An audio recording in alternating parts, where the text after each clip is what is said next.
Lays it off for Sullivan, and then off the post it is! Work to get that on as a Catino, and that's it!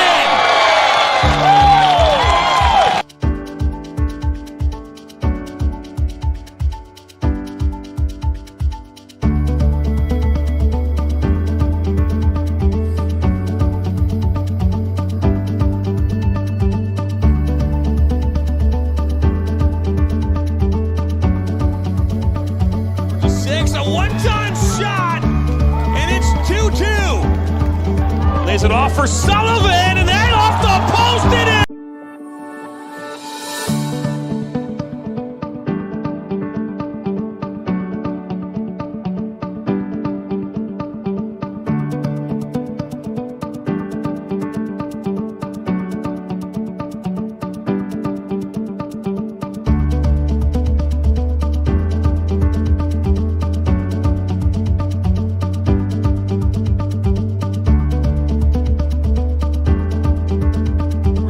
A one-time shot, and it's 2-2.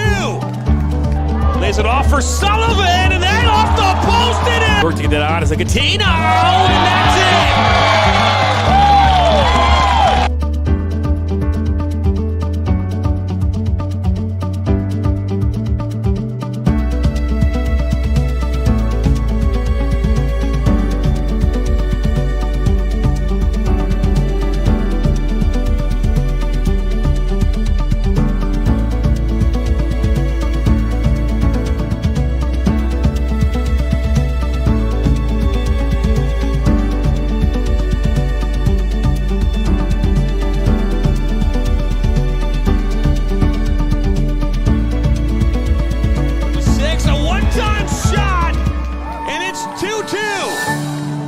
Lays it off for Sullivan, and then off the post it is! Work to get that on as a Catino, and that's it!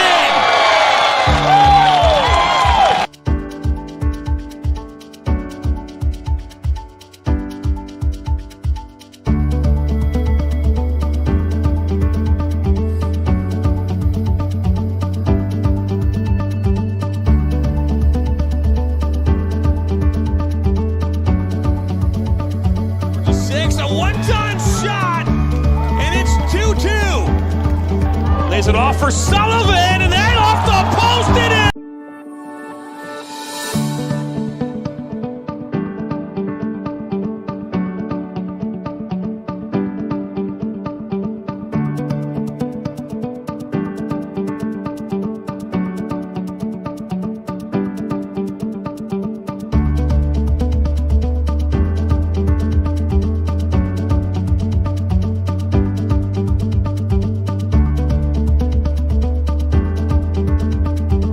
A one-time shot, and it's 2-2. Lays it off for Sullivan, and then off the post it is! Work to get that on as a Catino, and that's it!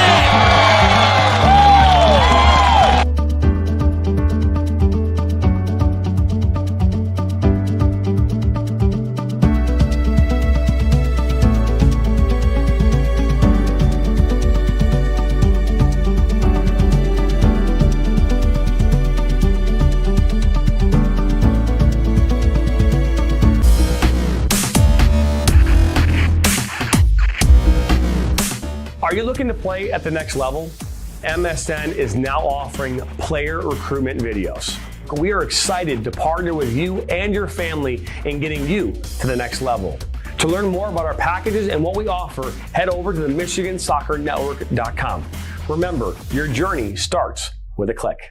Now Worrell has a good cutback from him. He'll fire one, and that's going to go in!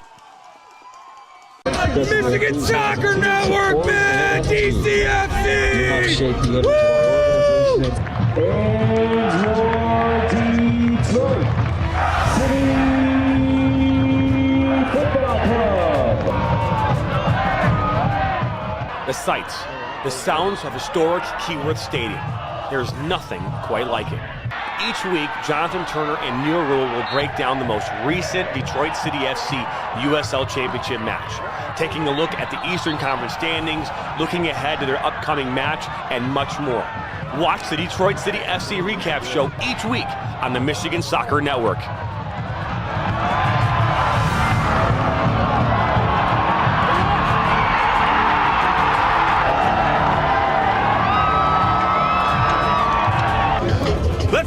City on the Michigan Soccer Network.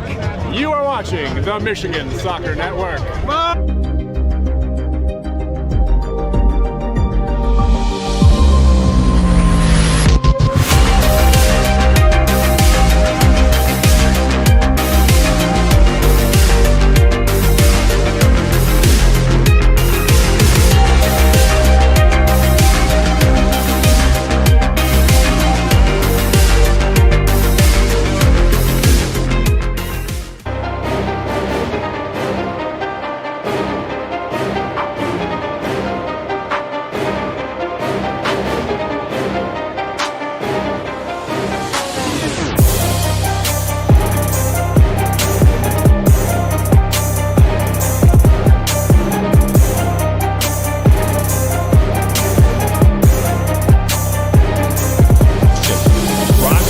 Northwestern is up from 12, now at 10.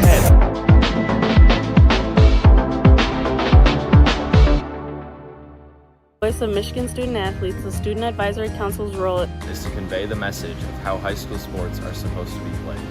We were responsible for helping the MHSAA maintain a positive and healthy atmosphere in which interscholastic students can thrive.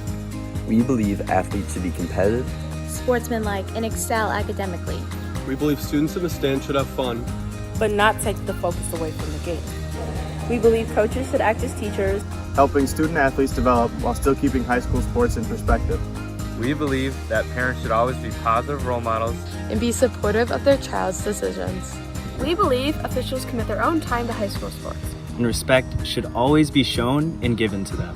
The most important goal for student athletes is to enjoy high school sports while maintaining a high level of respect for all those involved in the games. Enjoy the game.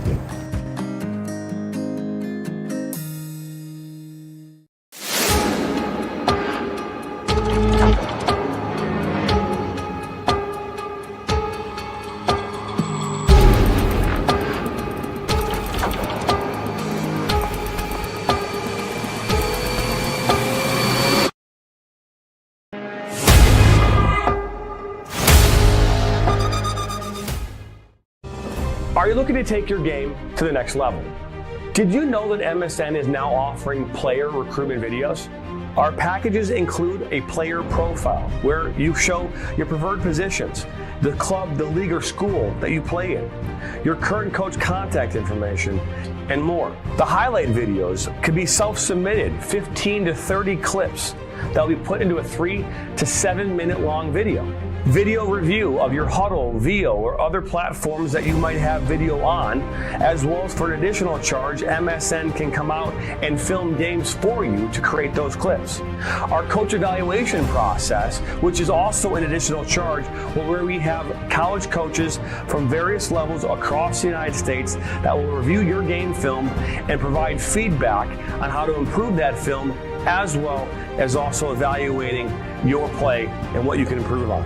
To learn more about our packages and what we offer, head over to the MichiganSoccerNetwork.com. Remember, your journey starts with a click.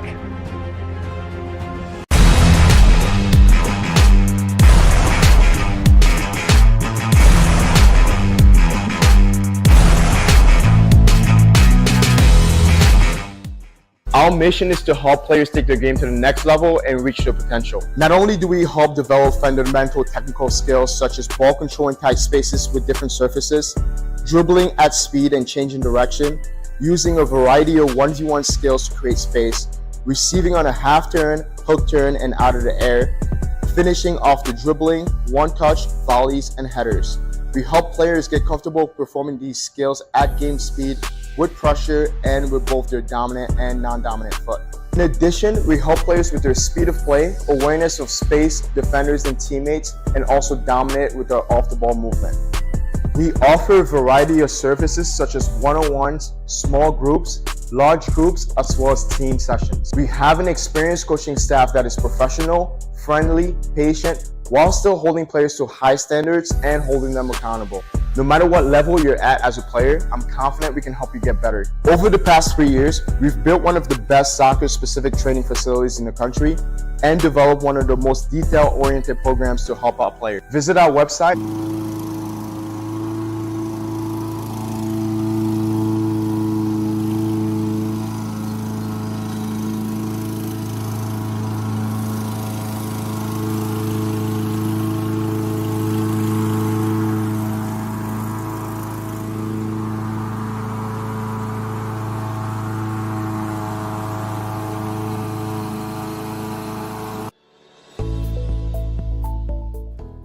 Granite City Food and Brewery has 2 Michigan locations in Troy and Northville. Serves made-from-scratch food, brews in-house beer, and even has brunch every Sunday from 9 a.m. to 2 p.m. To learn more about their daily specials or to book a private party, visit gcfb.com. Make sure you head over to Granite City in Northville at the corner of 7 Mile and Haggerty, or the Troy location at 16 Mile and I-75.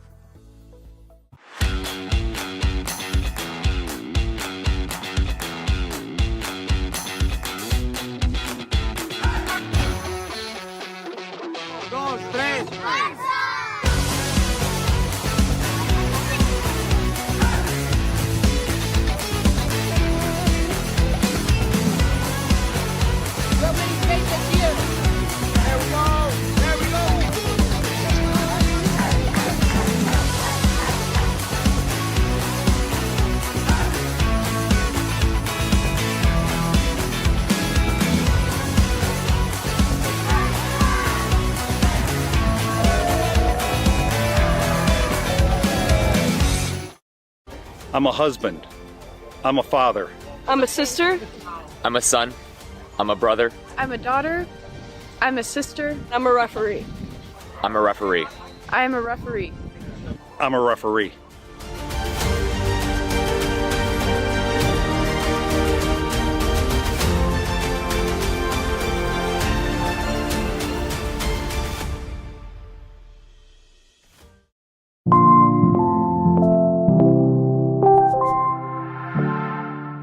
In for Baccarat, and that goes in!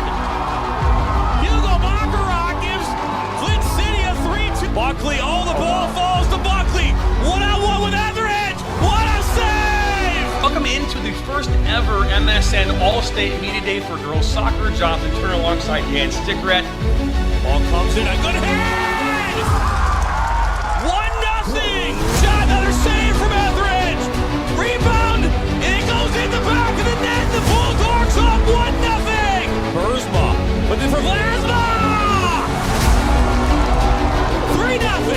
Stewart Heights with a shot! Upper 90 and in! Effectively today here on the Michigan Soccer Network, we are launching our new division of player recruitment videos. Mario Canoe now finds Stock. Stock's got a left-footed banger. He shoots it, and it's in! The Red Hawks equalize!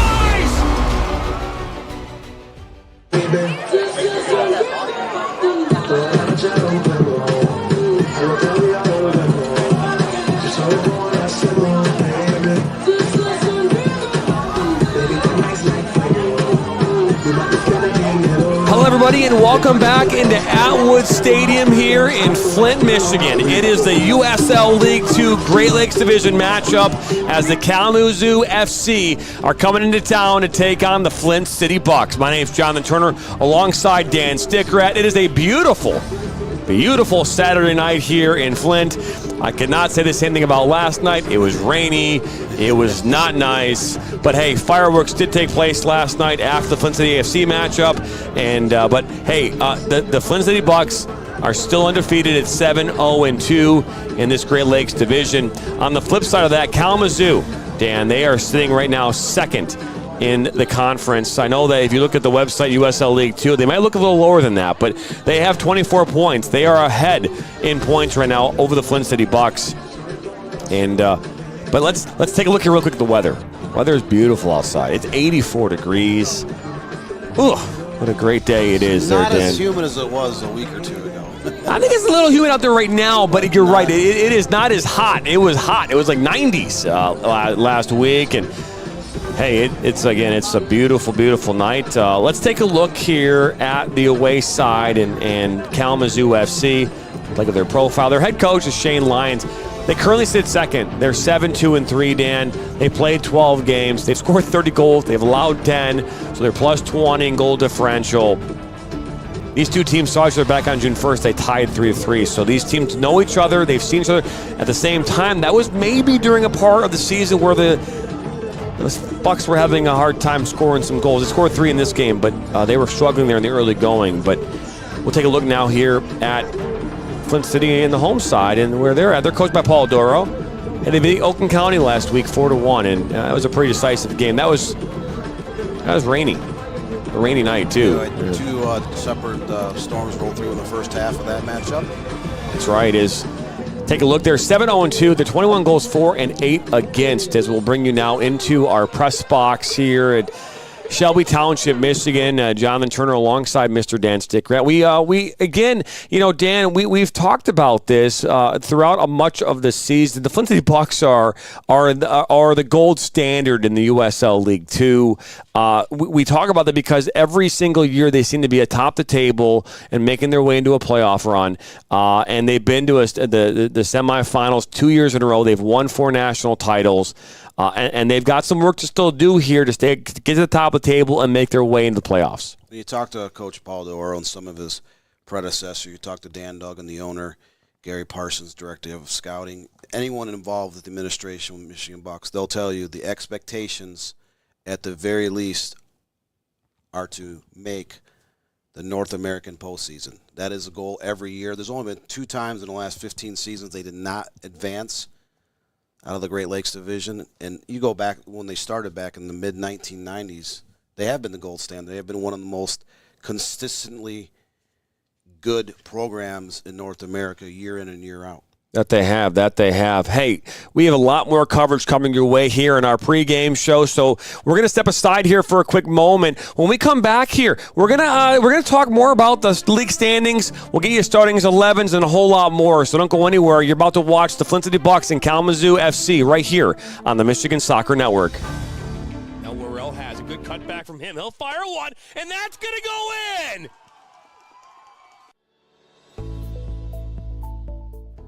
Granite City Food and Brewery has 2 Michigan locations in Troy and Northville. Serves made-from-scratch food, brews in-house beer, and even has brunch every Sunday from 9 a.m. to 2 p.m. To learn more about their daily specials or to book a private party, visit gcfb.com. Make sure you head over to Granite City in Northville at the corner of 7 Mile and Haggerty, or the Troy location at 16 Mile and I-75.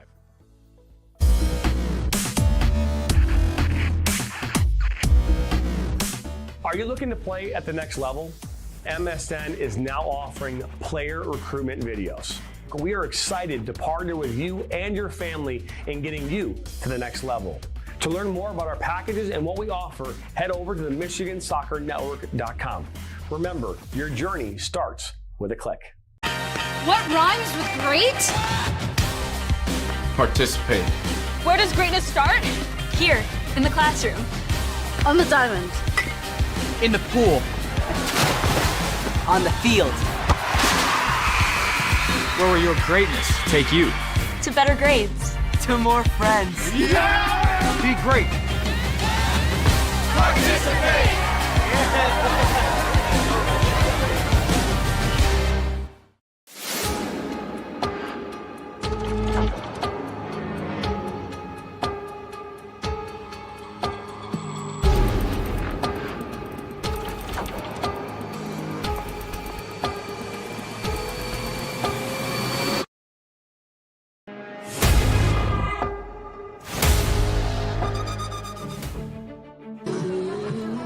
Welcome back here into Flint at Wood Stadium on this Saturday night, the last Saturday in June.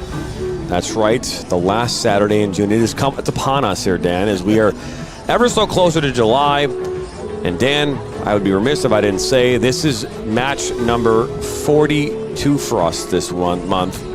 Match number 42. We've done 42 broadcasts. We got several more yet tomorrow. Plus the amount of games I went to in the month of June, as a writer for our website with the Michigan High School Girls Soccer State Tournament. It's close to 60 games between broadcasting and covering it for our news department. So we have been extremely busy here. Busy is the new word of the day. I think busy might be the wrong word to describe what we have gone through this last month. But we are excited, and Dan, we have a lot coming up. So we have 5 games tomorrow. MSA state finals for over 40, over 30, women's open, men's open all tomorrow.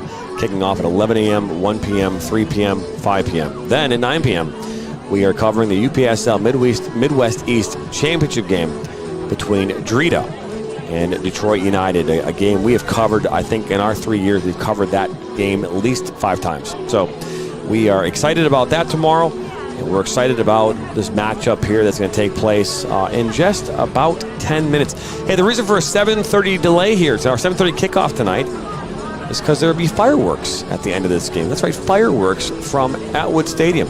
Off there in the distance, you see a nice big U-Haul out there right now, way off there behind by the Flint River, up there in the distance. That's where the fireworks will take place here in a couple hours, and we're excited to bring it to you. Bring it back in here in our press box here in Shelby Township, and you know, Dan, yeah, man, I mean, shoot, talking 42 games. It's a lot of games. Ever since we came out of the Memorial Day weekend, it's been a mad sprint. It has. We've been burning the midnight oil, to say the least. We've been working 7 days a week, trying to put it all together. Here we are on a Saturday night, one more game for the day, and it should be a good one because the Great Lakes Division of the USL League 2, it's becoming a 3-horse race between Midwest United, Kalamazoo SC, and Flint City Bucks. I think all right there in the hunt. And Midwest United's played 13 games, they're 9-3-1. We've seen Kalamazoo's had 12 games, they're 7-2-3, and the Bucks played a few less games, they're only 9 games so far, but they're undefeated at 7-0-2. So those 3 teams are competing for those 2 coveted spots to come out of the Great Lakes Division to enter the Central Conference Regionals here in mid-July. That they will. Let's step back out to the field here so we can take a look at these starting 11s. But before we do that, we're going to look at the current standings as Dan was just talking about here. As we'll put those up there right now. There they are. Midwest United sitting atop the table with 28 points. They're 9-3-1. Kalamazoo FC, they're right there in second with 24. The Flint City Bucks are in third. Now, granted, if you look at USL's website, you'll actually see Flint ahead of everybody. I think it's games in hand. That's the reality, is that if you base it off of games in hand and points per game, that's exactly what you're seeing there. So the Bucks are currently sitting in third. AFC Ann Arbor is 17 points. Lansing City, Union FC Macomb, and Oakland County all kind of down up in the Michigan Alliance, sitting there all lonesome by themselves in 8th place. Mathematically, Oakland County, Union FC, Lansing City, and I believe AFC Ann Arbor are all out of the hunt. Well, at least Lansing City. I think AFC Ann Arbor might have a chance at sliding maybe in 2nd place based on how things shape up here later on here in July. So, again, the 2 teams will make their way into the playoffs here from this Great Lakes Division. Yeah, and the USL League 2 is expanded quite a bit here the last decade, close to 140 franchises in the U.S. and Canada.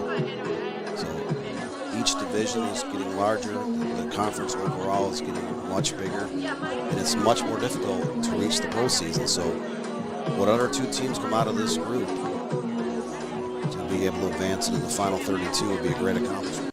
That's right. Let's take a look here at the starting 11s here for both sides. We'll start with Kalamazoo FC. In goal, Andrew Cook from Akron, Ohio, the Penn State University goalkeeper. Colin Innes, Duarte Ramos, Owen Smith, Donovan Phillip, Pepe Martinez is in there again. You've got Asher Barnes, Lucas Hummel. Sorry, I get back. Hummel's not in there, but Grayson Mercer is.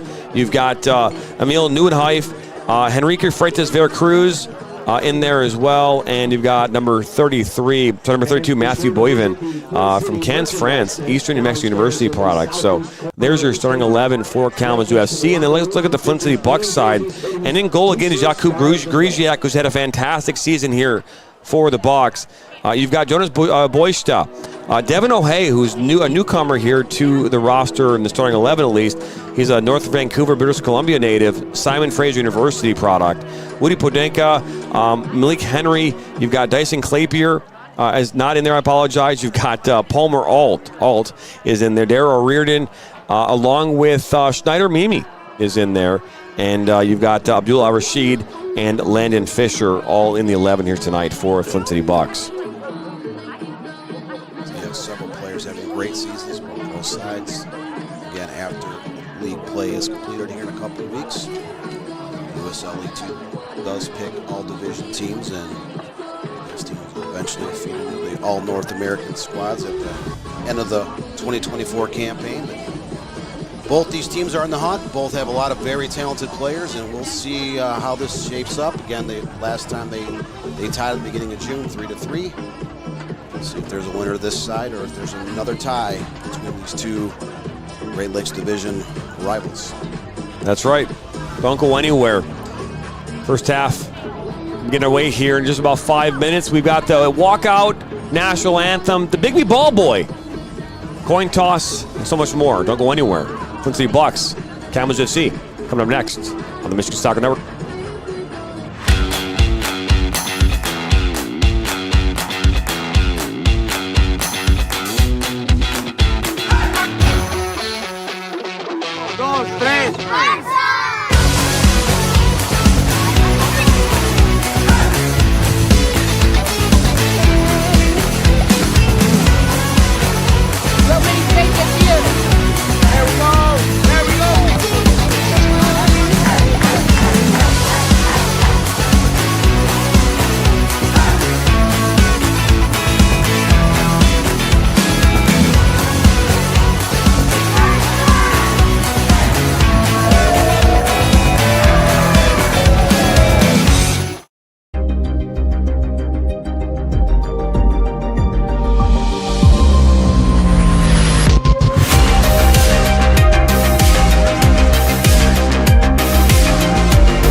Are you looking to take your game to the next level?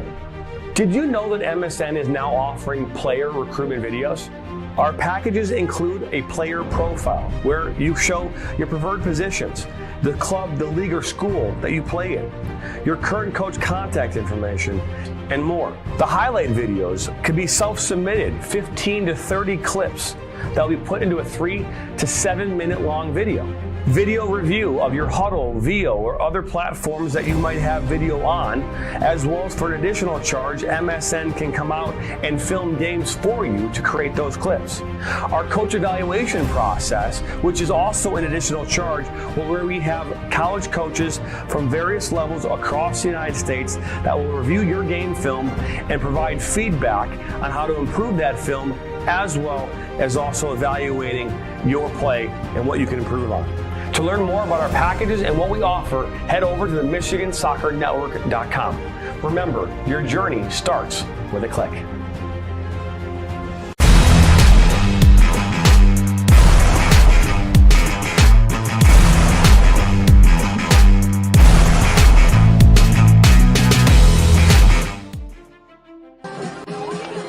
Welcome back. Clock is counting down. So are we. Getting ready for this matchup. Flint City Bucks, Kalamazoo FC. Jonathan Turner alongside Dan Stickrat. Love the opportunity to call these games, Dan. They're fun, they're exciting. There's a poll going on right now, and we put a poll in all of our games. But right now, Flint City ahead in the polling. 53% of your vote. Kalamazoo FC gets 35% of your vote. It's a draw, says 12%, and Garrett Craig is happening. Here we bucket and go. Garrett Craig, that's right. You know, I had this conversation with someone the other day, and I want to talk about it right now. I appreciate supporters. I think supporter groups are important, Dan. They are extremely important. But I also think supporter groups have to be realistic. Sometimes your team sucks. Sometimes your team is not good. And it's okay to say, our team's not good. I don't think it's okay for a supporter group to live in La La Land. And then you have to be able to give out.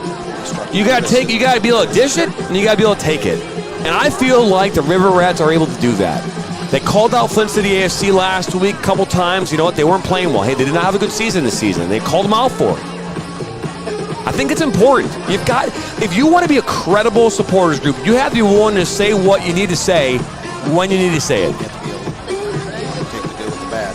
Yeah. And really, at any level, in any sport, you have to be able to take the good with the bad.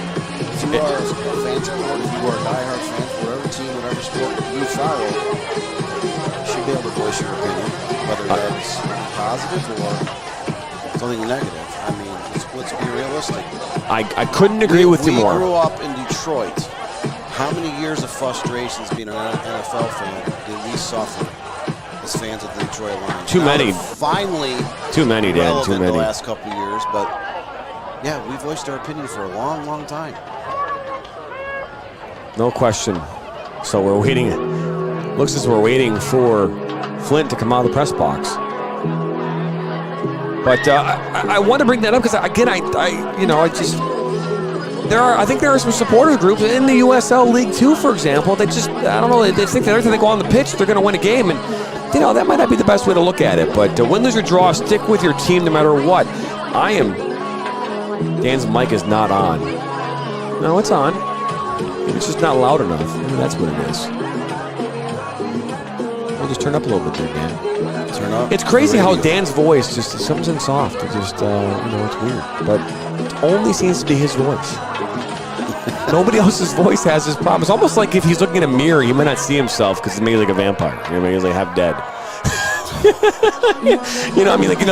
Vampires can't see themselves in mirrors, so maybe that's what it is. We were talking about we should be able to dish it out and take it, so my partner in crime here, John, is clearly dishing it out, so should I be able to dish it back and he should be able to take it? I don't know. Yes. Well, I'm not trying to say that Dan is anything wrong with Dan. I'm just saying that, typically vampires can't see themselves in mirrors, so maybe that was,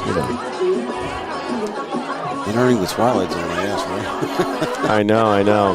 Brady Piggott family checking in from the beach. Had a great time in Flint last weekend. Great auction. Thank you for hosting. Go Bucks. Hey, it says stick with your team always, desire better. Now, again, I'm not saying to not stick with your team, but I also think it's okay to be 100% honest when your team, shits the bed. I think that's okay to say. I think it's okay to say that.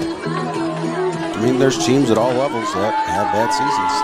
Yeah, and I think it's important to say that. Again, I'm not saying that you aren't supporting your team. You can say, hey, that was a poor effort tonight, boys.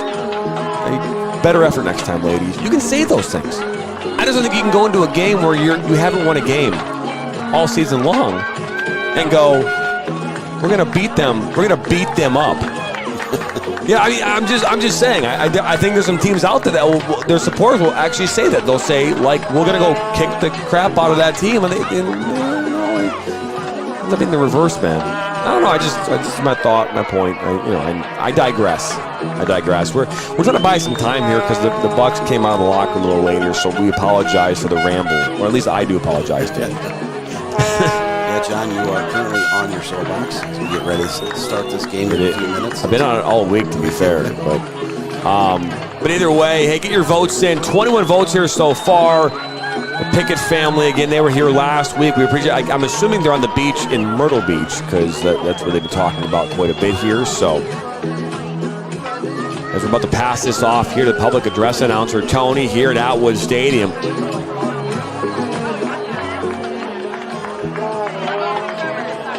Walk-on is about to take place.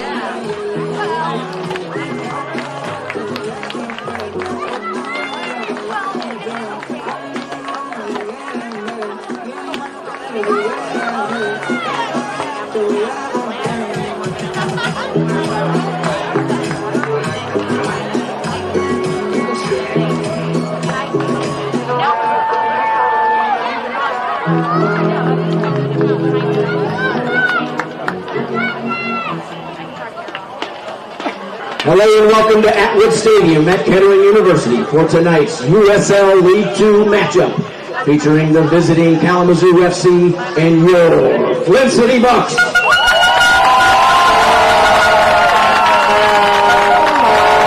Let's meet today's starting lineup. Number 3, Colin Innes. Number 4, Duarte Ramos. Number 8, Owen Smith. Number 9, Donovan Phillip. Number 10, Pepe Martinez. Number 14, Asher Barnes. Number 18, Grayson Mercer. Number 25, Emil Newhoff. Number 27, Enrique Freitas Veracruz. Number 32, Matthew Bovang. And starting in goal, number 1, Andrew Cook. Kalamazoo is coached by Shane Lyons. And now, the starting lineup for your Flint City Bucks. Number 5, Jonas Boyska. Number 6, Devin O'Hay. Number 7, Woody Pondeka. Number 8, Malik Henry. Number 15, Palmer Alt.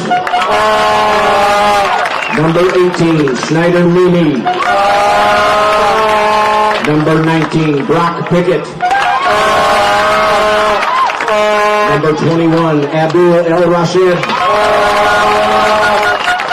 Number 23, Landon Fisher. Number 27, Dara O'Riordan. And starting in goal, number 31, Yakub Grisha. The Flint City Bucks are coached by Paul Doro. Your officials for tonight's match: head referee Aaron Shearer, assistant referees Jared Wensley and Jeremy Valentine. Your fourth official, Thomas Kodum. Ladies and gentlemen, at this time, will you please stand and remove your caps as we honor America and those defending our country with the singing of our national anthem, performed this evening by David Lindsay from the Flint Institute of Music.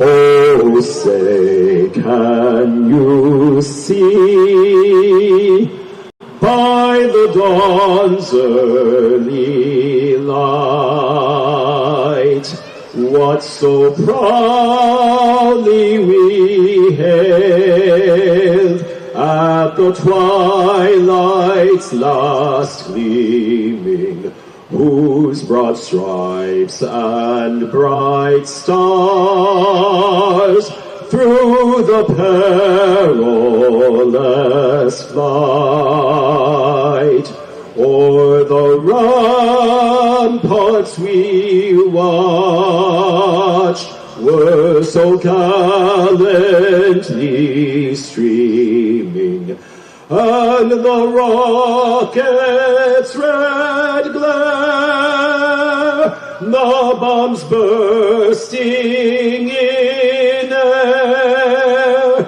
gave proof through the night that our flag was still there. Oh, say does that star-spangled banner yet wave o'er the land of the free and the home of the brave?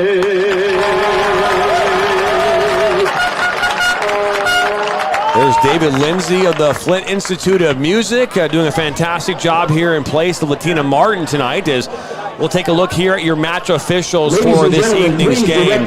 In the middle is Thomas Kodum. Aaron Scherer and Jeremy Valentine are your assistant referees, and your fourth official is Jared Wensley. Just moments away from getting things underway as Pondeka and Griziak are your captains. But the Big B ball boy here tonight, presented by Gerhard Doro. Celebrating his 79th birthday, he has been a staple in the religious community here in Michigan, a pastor at Richmond Christian in Richmond, Michigan. So a fantastic gentleman. Also happens to be the father of Paul Doro. And with nothing more than having a win on his birthday. So go Flint City, says Gerhard Doro. Very, very cool. Again, he went to St. Peter's Lutheran Church in Richmond, Michigan. He attends all the FC Bucks home games with his wife, Rita. He loves watching the Bucks win. Cheering for win tonight is a gift on his 79th birthday. Again, father of Buck coach Paul Doro. Mayor Sheldon Neely would like to welcome you to Flint to this awesome game. Thank you for coming out and supporting our city. All our Flint songs, let's hear you tonight.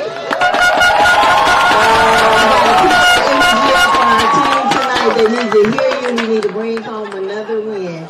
God bless you, and thank you for being Flint strong.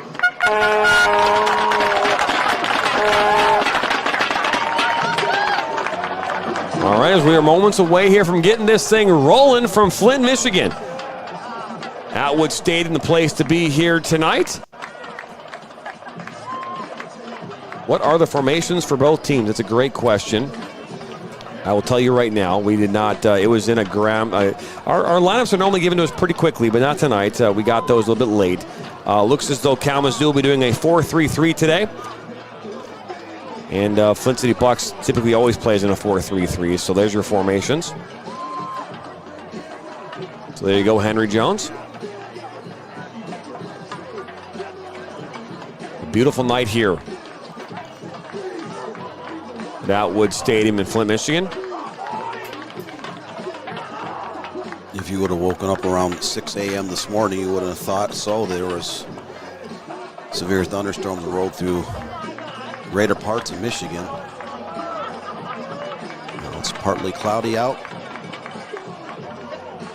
So Kalamazoo will have the first half kick. They'll be going left to right on your screen in their white and purple kits.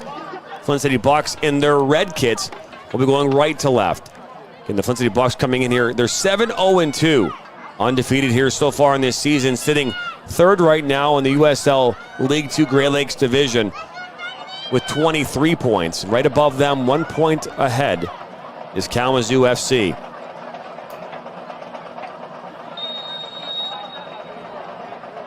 And here we go from Atwood Stadium on this Saturday night, the last Saturday in June. Jonathan Turner alongside Dan Stickred as Kalamazoo FC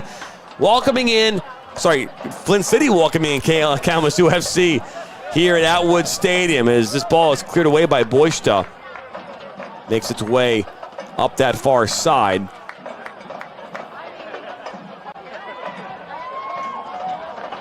Ball plops to this near side and up and out. Right into the front row of the bleachers.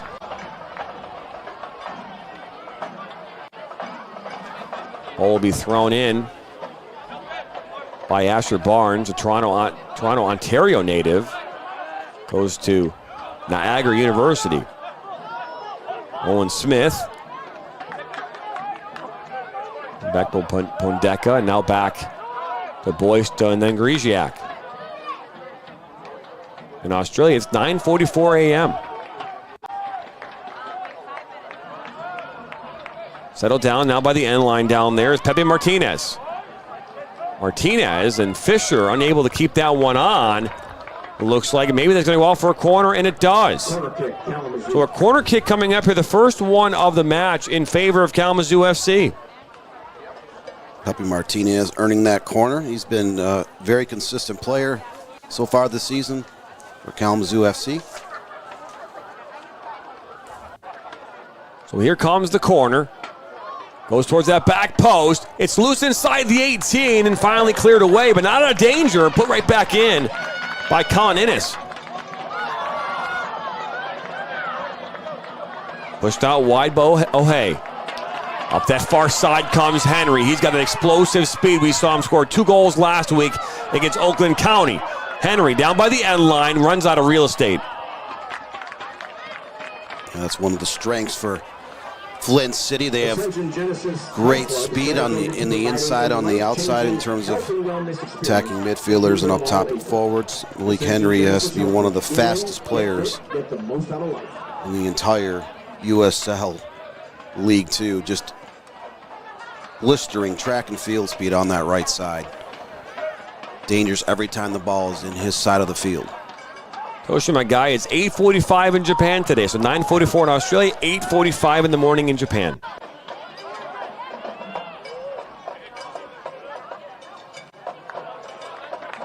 Last touched off Pondeka. Grayson Mercer was right there as well. Pondeka from Flower Mound, Texas, a Mercer University college players. This ball played inside.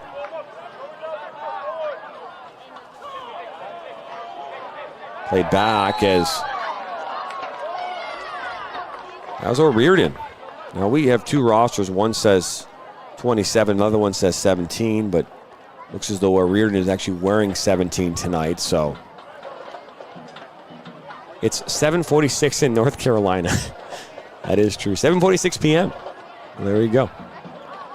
So Flint City Bucks turnover in dangerous ground. Foul is committed. So Owen Smith will stand over this one. A New Plymouth, New Zealand native, plays ball at Western Michigan University. Four-man wall. This one's taking place about 28 yards or so from goal. I'm surprised if he takes a strike here. Smith blocked by the wall. They do their job. Good work by Henry. Now up this near side in transition. Henry with all that speed we talked about before. Cuts his way inside. Looking, oh, that's a fantastic ball for Al Rashid! In!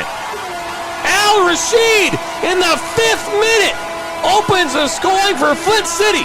1-0. Great effort on the counterattack. Flint City got the ball down on the left side. Malik Henry slotted it through.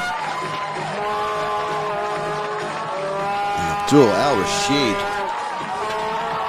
with the touch just inside the box, is slotted home. So Flint City up 1-0. That was their very first shot attempt of the game. Finds his way in the back of the net.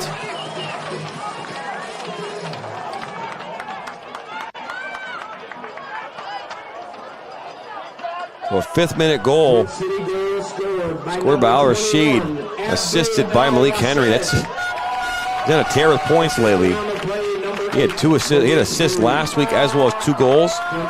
Now an assist here on the night. Last week they used Malik Henry down on the right side. Tonight he's on the left side, but his speed will be a factor in any game, and he makes an appearance.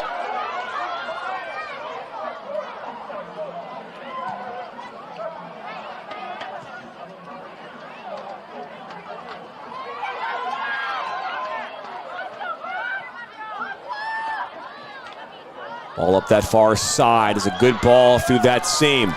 Slotted across, and look at this as an opportunity now as this one goes up and over. A golden opportunity for Grayson Mercer. He just can't keep it down on the ground. Mercer did a great job of corralling that ball, taking a step to his left side. Just unable to put the shot on frame. So Kalamazoo FC has been dangerous here in the early going. They do trail 1-0 to Flint City, but they've had 3 shot attempts. Just none have been on target. Flint Prints is the official printing sponsor of the Flint City Bucks. Visit Flint Prints in downtown Flint for all of your printing needs. Up that far side, tracked down by Newhoff.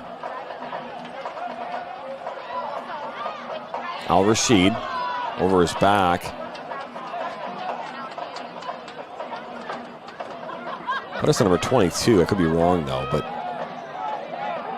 up that far side is Phillip.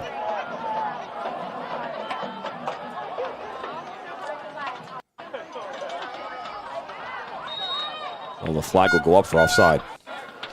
Just a few strides offside. First time either team has been whistled for offsides here, as we're now getting set to enter the 8th minute. Flint City Bucks already up 1-0.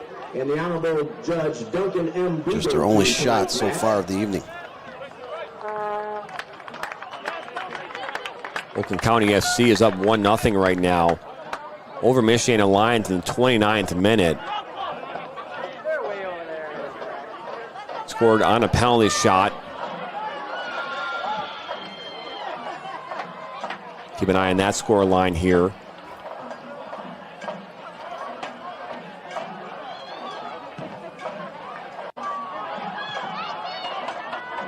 Settled down into Alt. Alt. Good ball into O'Hay. O'Hay will now take a shot. Far post it in! What a fantastic curve shot, far post. Devin O'Hay all the way from North Vancouver, British Columbia. It's 2-0.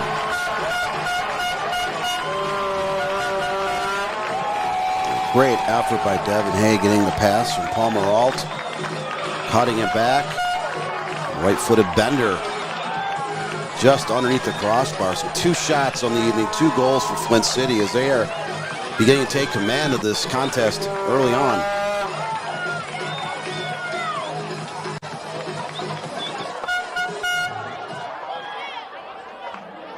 So 2 goals here in the last 2 minutes. And just like that, Flint City has a 2-0 lead. And that was assisted by Palmer Alt, who had 2 assists last week on the Henry goals and a goal of his own.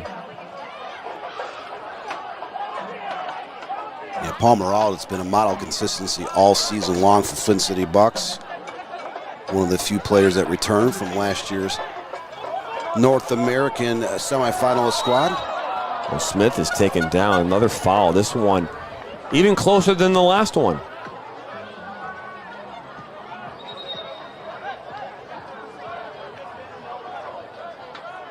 Just a few yards to the right of the last free kick that Kalamazoo took here about 5 minutes ago. Kalamazoo trying to get back in this contest. They've outshot the Bucks 3-2, but haven't had anything on frame. The Bucks had 2 shots on frame. They were able to convert both of those for their 2-0 advantage. Here we're not even 10 minutes into the contest.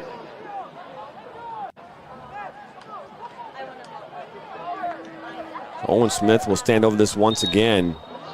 Took the last one, went right into the wall.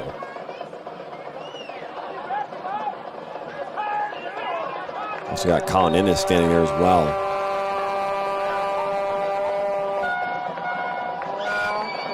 A shot right over the wall, up and over the crossbar, and out for a goal kick. The 810 Soccer Charity Bar is serving Fenton Winery and Brewery craft cocktails. So 4 shots on the night for Kalamazoo, none on frame. And Kalamazoo came in with a 30-10 scoring advantage so far this season. Find themselves in a 2-0 hole against homestanding Flint City Bucks.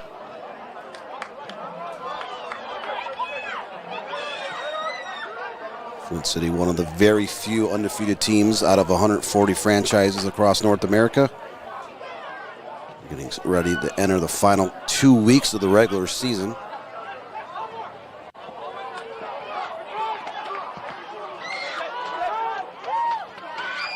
Back and forth here right at midfield.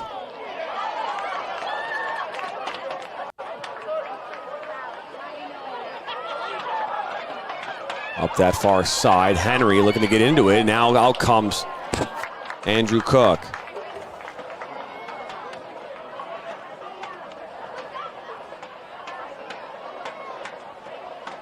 So Cook, who's only faced 2 shots in this one, kind of left out to dry, so to speak. I mean, he 2 very good opportunities coming through. Is this ball into space? It's a great ball into Phillip. Phillip now take a shot, but not enough behind it. It's right at Griziak. And Griziak is one of the better goalkeepers we've seen here in the USL League too. If you're looking to beat him, you're going to have to get a lot more on it than that. Yeah, there was very little pace on that shot. It was right at Griziak. So 5th attempt on the night for Kalamazoo FC, first on frame. Jake Griziak right there in the middle of the goal mouth to corral that shot. The first foul coming up against Kalamazoo.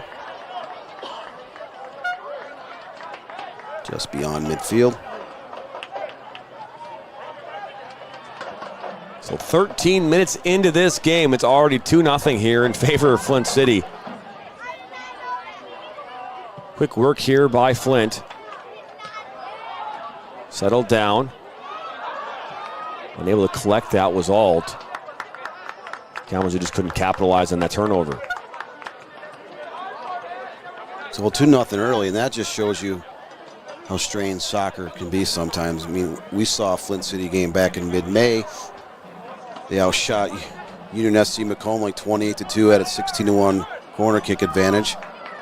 And they had to score in the 88th minute to win that game 1-0. So here we are, Flint City is up 2-0. Both goals coming in the first 10 minutes of the match. Henry now will take a shot that goes right at the goalkeeper and Cook. So Andrew Cook, the Penn State University keeper, with his first save of the evening.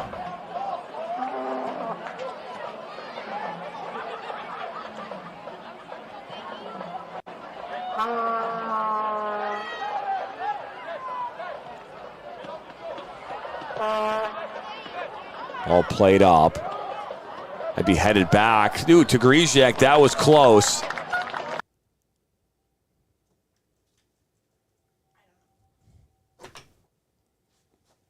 Lost our signal here all of a sudden.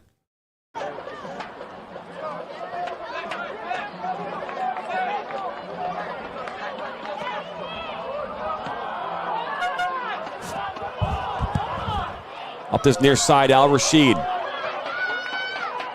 Looks to put it inside towards O'Hay. Out to Henry. Henry on the ball, lays it back. That goes up and off the football upright.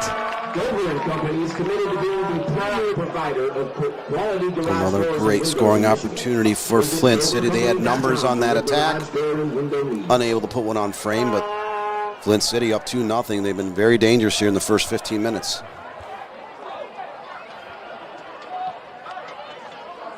Flint City has numbers and they get them in a hurry. They have a lot of speed just beyond Malik Henry. Schneider Mimi has been extremely quick this season. Paul Moralt has been as steady as they come in terms of one of their key attackers. Flint City gets up the field and they get up in a hurry.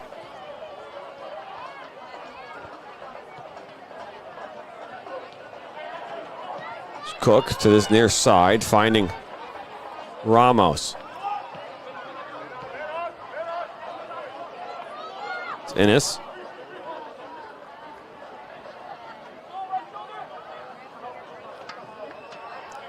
Garrett Craig says Oakland County FC's on elimination watch tonight. Malik Henry is on another level for the past couple weeks. It's true. He's been, ever since he kind of got into his groove here, he's been on fire.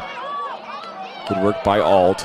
Try to get past Barnes. Henry joined the team after the first couple of matches. He was kind of like their super sub, but the last 2 weeks, he's been in that starting lineup and he's taken every bit advantage of playing most of each contest. Ball up that far side, tracked down by Martinez. Played into Phillip. Good work by Pickett. Getting away that pass. Al Rashid. I think it's tied up. Still fighting. Says O'Hay actually apologized. Henry into Phillip. Plays it back. Veracruz. Drops back here now to Barnes on this near side. Into Mercer. Deflected there off of Schneider Mimi. And out for a throw-in. Kalamazoo been looking to get the ball up to Donovan Phillip. He's got great size and speed up top for Kalamazoo. Current forward for Oakland University. Oh, look at that. As that one went off the woodwork. Rebound goes wide. Mercer had an opportunity and just couldn't find it on frame. Mercer puts one out the left goal post. The ball caroons back out into the field play. Another shot wide right. So Kalamazoo's had some great chances here in the first 17 minutes. They've had 7 attempts. They've only been able to put 1 on goal. Flint City's had 4 attempts, 3 on goal, and they've been able to score 2 goals here in the early minutes. Ball played by Cook over midfield.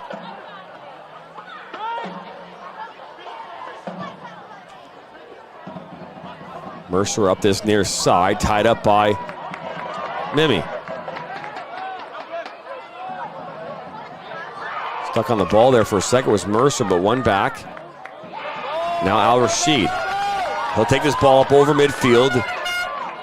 He'll cut it back. Inside for Reardon. Good switch, O'Hay. Now the ball looking for Al Rashid, and that's cleared away for a corner. The first corner of the night here for the Flint City Bucks. The concession stand is on the upper northeast corner of the stadium. Featuring Pepsi products. First time stopping by, hit that subscribe button, like us and share with your friends and family. 36 votes have come in so far in this one. 72% of your vote in favor of Flint City, 19% in favor of Kalamazoo FC, 8% it's a draw. Jonathan Turner alongside Dan Stickred as we're in the 19th minute. 2 goals coming in the first 10 minutes of this game as this ball played in off the corner, just past Snyder Mimi. Good recovery by Alt, but this will head over the end line now for a goal kick. Yeah, I mean, goals in the 5th and 8th minute. Are the difference right now? Dan, you know what I'm doing tomorrow, Dan? I'm going out in the world tomorrow. I'm going to be a camera operator tomorrow. He's going to be a camera operator. I'm trying my hand at a whole nother level there, Dan. Yep, I will be in the press box with Giovanni Moscheri, one of our many play-by-play announcers here at the Michigan Soccer Network.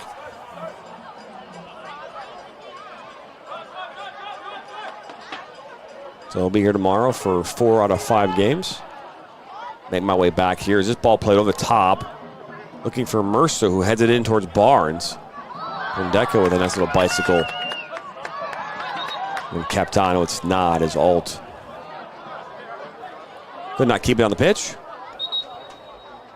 Shout out to all the teams here this week that took their game to the ECNL playoffs in San Diego, California. We had a chance to call 8 games, more like 7.5 games this past week. Nationals 2011, 2010, 2009, and 2008 boys competed in that ECNL playoffs. Group play took place from Tuesday through today. Only one team, the 2011s, were able to make it through to the round of 16. So much happening in the youth club circuit across the country. You know, we just talked about the ECNL boys has their national championships. We've got the 64 teams in each age group. The ECNL girls national championships have been last week and a half up in Seattle, Washington. Various levels of the club structure. MLS Next playoffs have been going on. United States Youth Soccer Association Midwest tournaments at various levels taking place this past week. I just saw on Twitter the other day that Michigan Rangers on the west side of Michigan has a girls soccer youth team that won a Midwest championship. They'll be advancing to the national championships here in mid-July. But a lot of teams from Michigan participating at different levels of the youth club system and doing very well over the course of the last couple of weeks.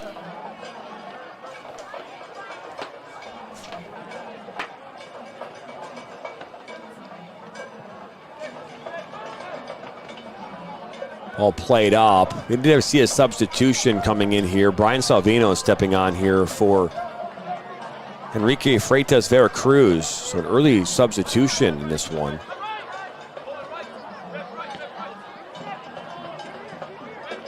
Usually see substitutions in the USL League 2 in the first 25 minutes, but Midwest United set to make a change. Don't know if that particular player has an injury or coaching staff sees something they'd like to make a change.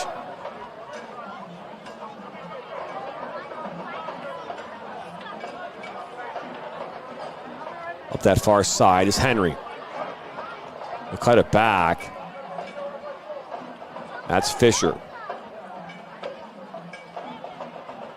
Henry. And Al Rashid.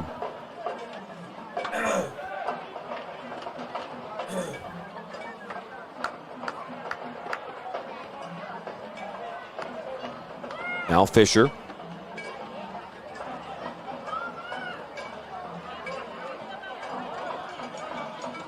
One back by Kalamazoo. They're down in a hole here, 2 goals, 23 minutes into this game. A very similar set of circumstances for Flint here just last week. Good defensive work by Mimi to clear this up towards Alt. And Alt will keep it on the pitch as well. More of a searching ball there for O'Hay. Is now Smith. Long ball played over the top. This will go all the way back now to Cook.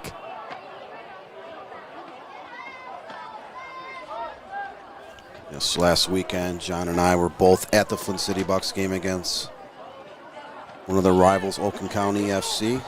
It was 4-1 at the half. That's where it finished up. So Flint City Bucks scored early and often in that first half to kind of pull themselves away from Oakland County. There were no goals in the second half, but Flint City only gave up one single shot in the entire second half. So their defense has been very solid here in the last few weeks. Remember, last year they were anchored by, Hugo Bacharach, who's now playing for Minnesota in MLS. I haven't had a chance to keep track of him, how much if he's getting any playing time, but phenomenal player nonetheless.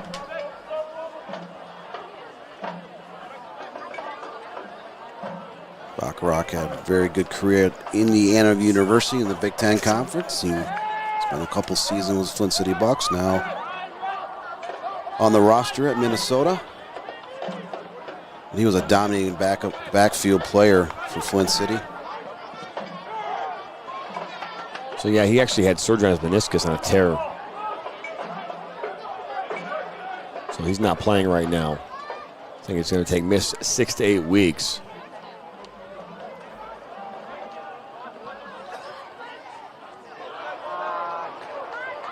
Now here comes Kalamazoo. Up that far side, ball pushed off now to Mercer. Innes. Now that's one shot, and that one goes in the back, and then it just passed Grisiak. What a strike! My goodness, that was just a rocket. That goal coming from number 3, Cullen Innes. Great individual effort. Innes corralled the loose ball, cut back, and just sent a rocket with his left foot in the back of the net. So Kalamazoo back in this contest, scoring in the 25th minute. Cut that deficit down to 2-1. Colin Innes has been dangerous here in the early going. That's her first shot on target, too. Maybe it's a second shot on target.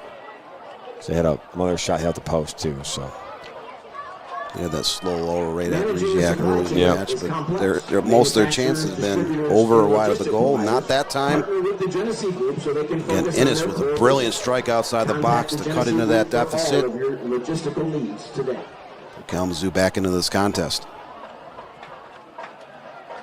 Ball back to Cook.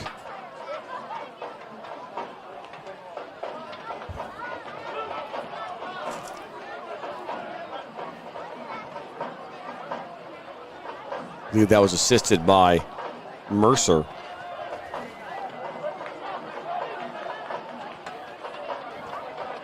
Should make things more interesting here in this one.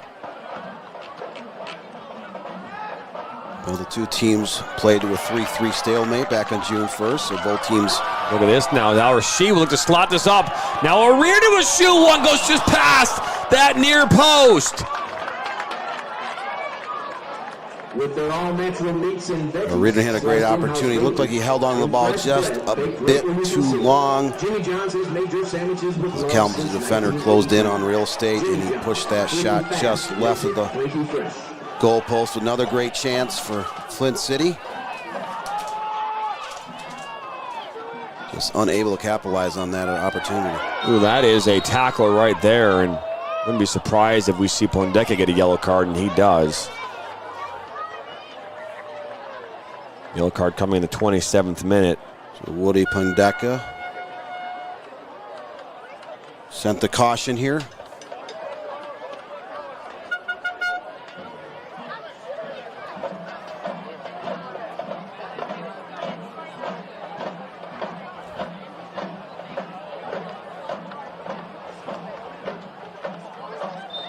So third foul against Flint City.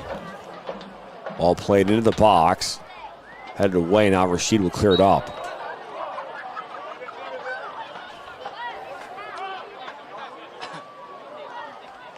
So Kalamazoo turns that back over on a foul themselves.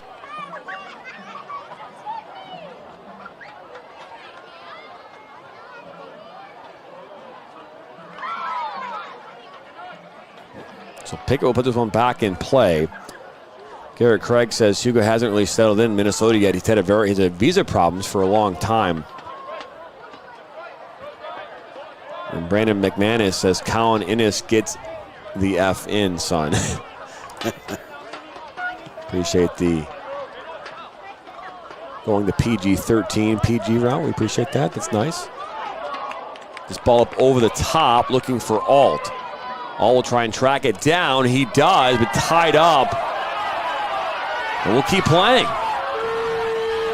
Good work there defensively by Duarte Ramos. This ball cleared up over midfield now. The River Rats are booing Ramos there for great defensive effort to keep Flint City at bay. Good work there by Barnes as well.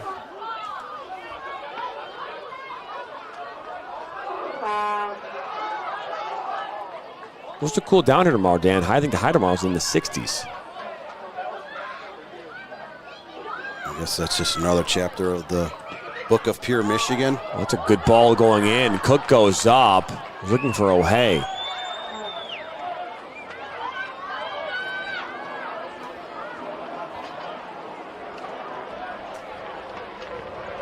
It'd be nice though if you spend 12 hours out in the sun. Then maybe being 60s is pretty good.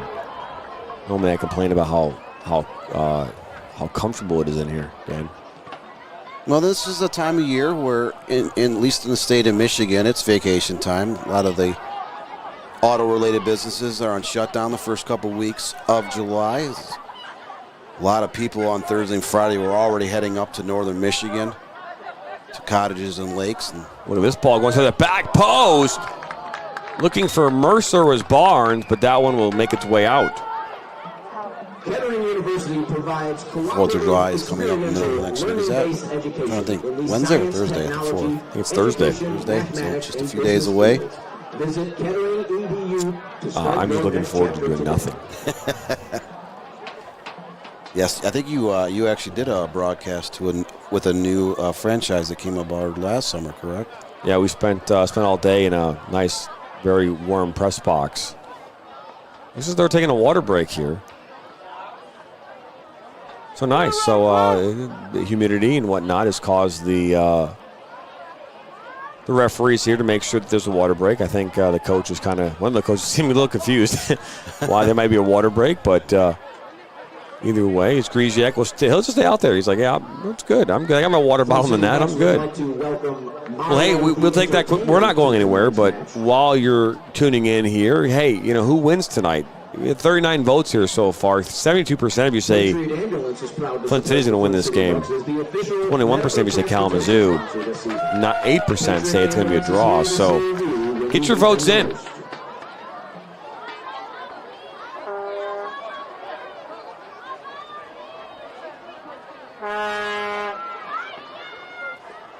It's at the half right now in Oakland County Royal Oak High School. It's 1-0 in favor of Oakland County. They had a penalty shot conversion back in the 28th minute, I believe. So right now that's the only difference in that game.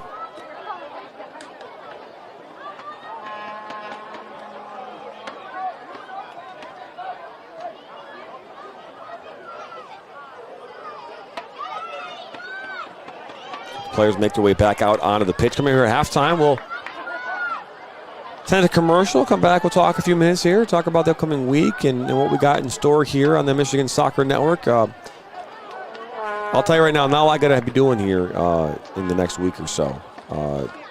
Come tomorrow night at 11 o'clock when that last game is done. I'm going to pack some things up, Dan. Got to go home. And there's a good chance you might not hear from me for about 5 or 6 days.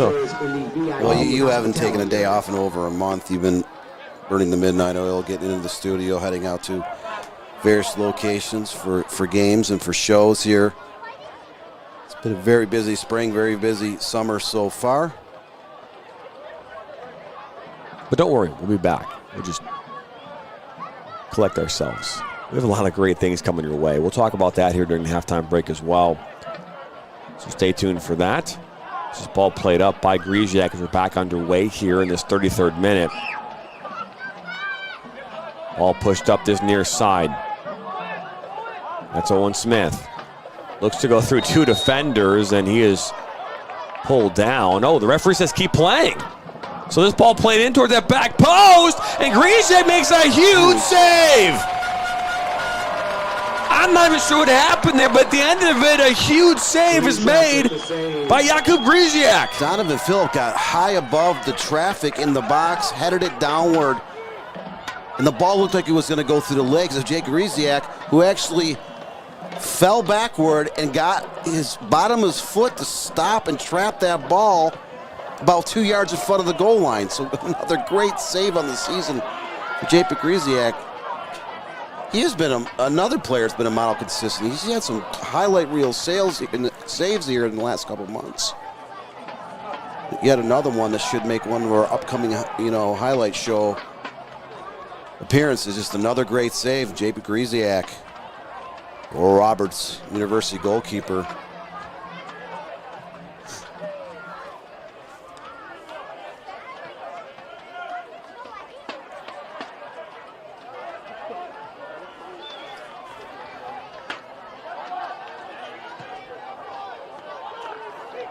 All played back into the box, and Grzesiak that was a tough one for him.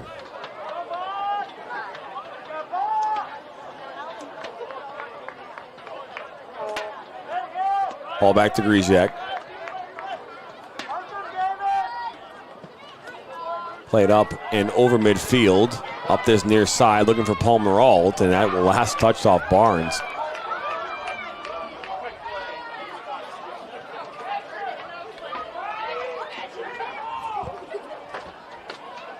I'll tell you, Dan, these Cotton Candy Mints men are home run. Yeah, I've had a couple already so far in the first half. Well, that's a foul.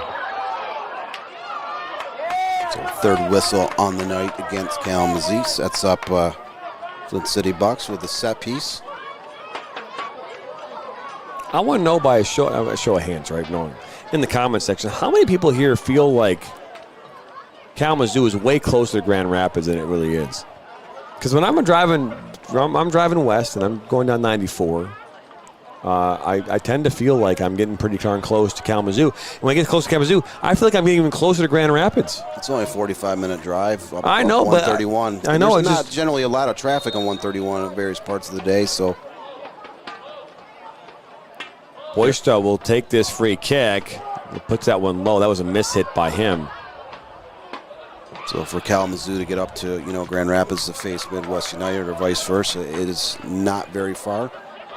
Just like Ann Arbor, you can get on M23 and head north to Flint for a men's and women's game. Drive less than an hour. All thrown into Alt.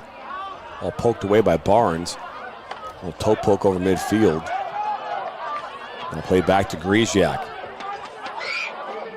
You see Pepe Martinez trying to track that one down before Grzesiak got to it, but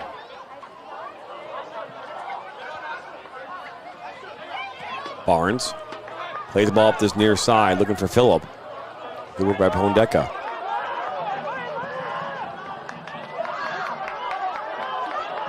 Pickett up this near side, looking for Alt. Good recovery by Smith as he makes his way back now to the goalkeeper and Cook.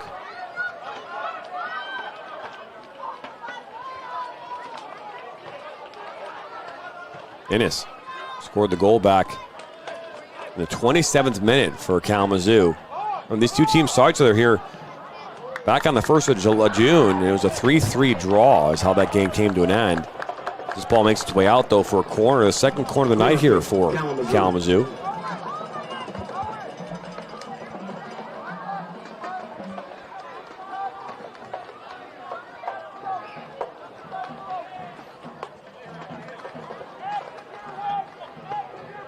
So Innes will come over and take this kick.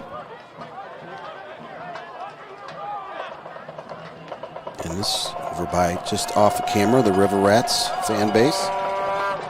Innes will put this one in. It's a well-driven ball. Loose inside the 18, but Grzesiak is right there. Make the grab. So good work once again by Grzesiak. Third save of the night for Grzesiak. As Kalamazoo's outshot Flint City at 10-5 and 4-3 on frame.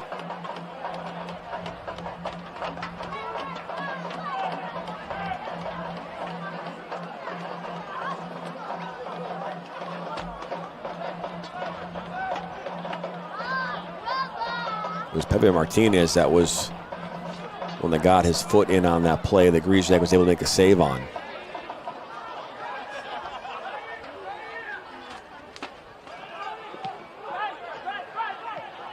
Salvino up this near side looking for Barnes and led him too much. Flint City Bucks would like to thank Dr. Mark Knight and the Knight Dental Center for being the official dental partner of the Flint City Bucks. When you're looking for the best in quality dental care, make your next appointment with Knight Dental Care. Over Barnes, and all be played back to Cook. Game's kind of flattened out a little bit here since that last goal. Henry now looking to play it inside, looking for Alt. The flag did not go up, but a foul was called, a handling on the Bucks. Flint City was using their speed, their advantage in the first 10 to 15 minutes. But Kalamazoo's kind of kept the ball away from Malik Henry and Schneider Mimi here in the last 15 to 20 minutes. Hondeka into Al Rashid. He scored the first goal here of the night for the Bucks back in the 5th minute.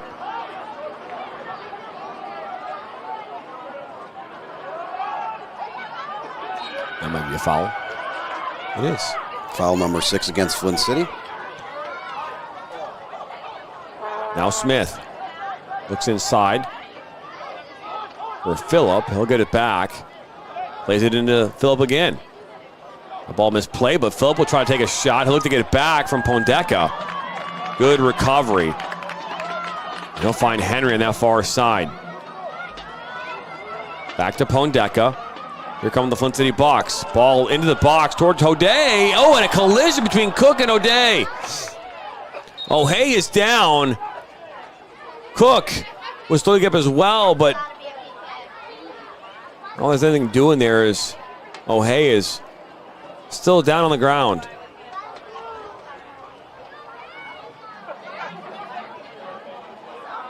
Didn't look like anything was intentional, just both players were going after that high ball in the center of the box. Sign up for a chance to win at your Clio, Flint, Lapeer, and Burton Bigby locations.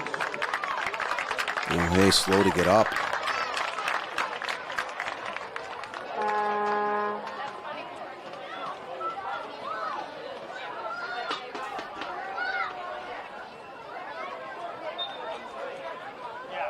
I'll put back in the 41st minute, so just 4 minutes to go here plus added time. Salvino plays it inside to Innes. Up this near side, looking back for Smith, and that's a put right in the middle of the box. Back towards Phillip. Now a one-time shot, right? It goes through traffic and hits off Boysta in his face. It was Pepe Martinez who took that shot. And Martinez with a shot earns Kalamazoo FC's 3rd corner of the evening.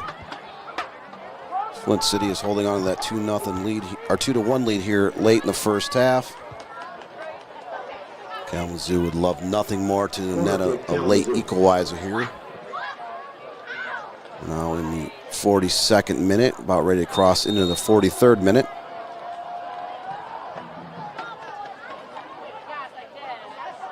Ball comes in off the corner. Martinez comes over to track it down. Oakland County, by the way, just scored a goal in the 51st over Michigan Alliance. They're up 2-0 here in the second half.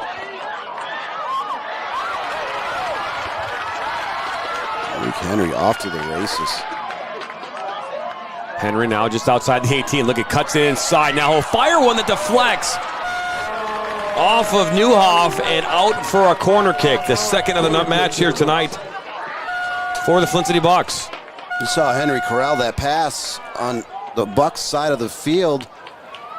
Pushes the ball past the defender, and it looked like he was running the 100-meter dash along the right side. He took off, was able to earn a shot at the top of the box. It did deflect out of bounds, but another great effort by Henry. You can just see his speed, his acceleration is just explosive. Once he gets going out of the box, he just takes off in a flash. Al-Rashid will take this corner. Here comes the ball. Mimi trying to get a head on it. O'Hay is right there, and now Mercer will bring it up and clear it up over midfield.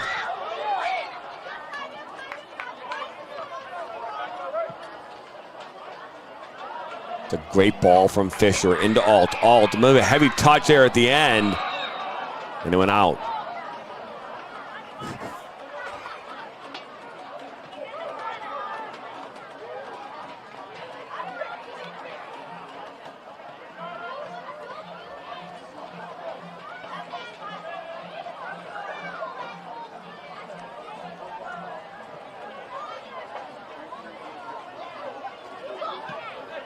Ball played in by Cook. Philip will get a head on it.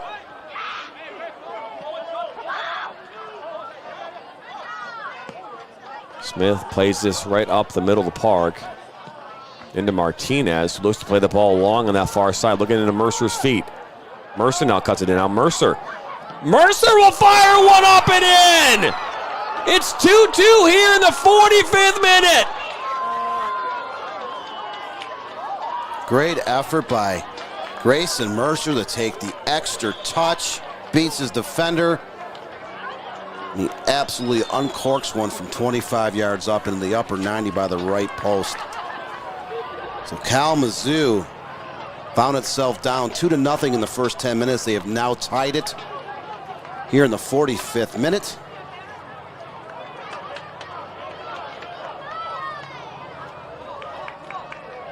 Kalamazoo has picked up the pace. They have outshot the Bucks 13-6 here in the first half. 6-3 on frame.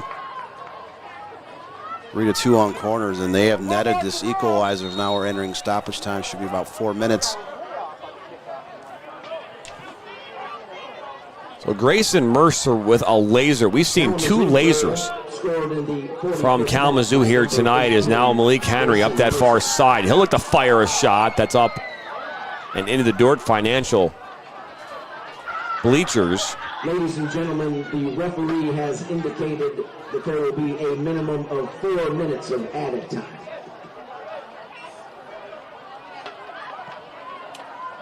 That was assisted by number 10 in Pepe Martinez. That's who played that ball at the top, and he just turned in and just, I mean, we saw one from Colin Innes. And both those goals weren't just bangers, but they were nice individual efforts where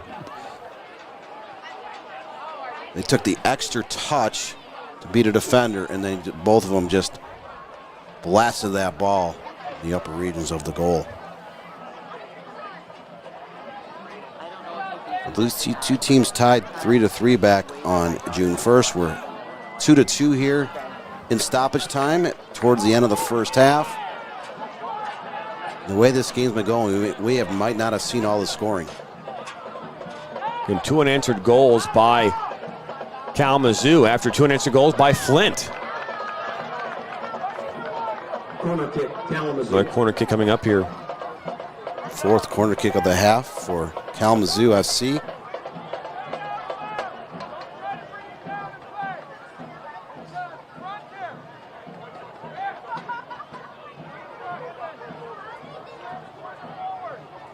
Kalamazoo scored a goal in the 25th minute and again in the 45th minute to tie this match up.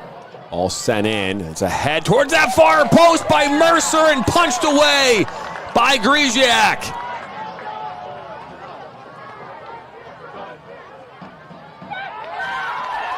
What a great save again by Griziak. Now a yellow card being given to Innes.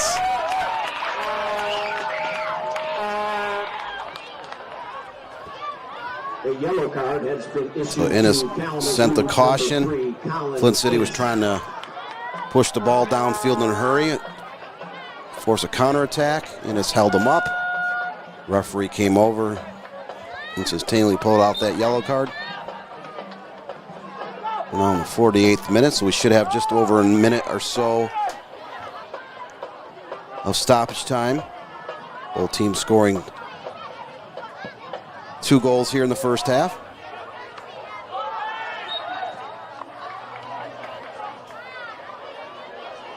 A hard collision.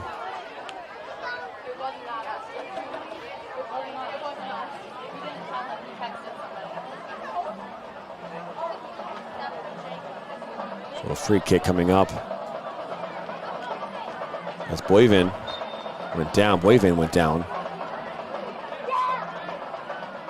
You don't see it too often, but Kalamazoo is outshot and been the more dangerous team overall in this match so far. They scored 2 goals, and Eko Grisiak had 2 great saves here in the first half when Flint City was still up 2-0 at that time. Kalamazoo scored on a couple of bangers here in the 25th and 45th minutes. Flint City scored goals in the 5th and 8th minute here early on to take that 2-0 advantage. Kalamazoo wiping that lead away. We're now in the 50th minute. Should be the waiting seconds here. All played into Cook, and the referee will blow his whistle here for the halftime break. And just like that, it's 2-2 here at the halftime break. And an interesting half is in the first 10 minutes of this game. Flint was up here 2-0. And then Kalamazoo in the last 20 minutes really took it to Flint City, scoring the 25th minute and then the 45th minute plus stoppage time. So that's where this first half comes to an end. So don't go anywhere. A lot more coming your way here. David Sanders in the comments reminding us about the Flint City supporters group, the River Rats, doing their annual Pride Raiser. This is the last game of the season. That goals count towards the pledge. We'll talk more about that here after the break. But it's 2-2. 45 minutes to go. It's deadlocked at the half. I don't want you to get in trouble. Now Worrell has a good cutback from him. He'll fire one, and that's going to go in!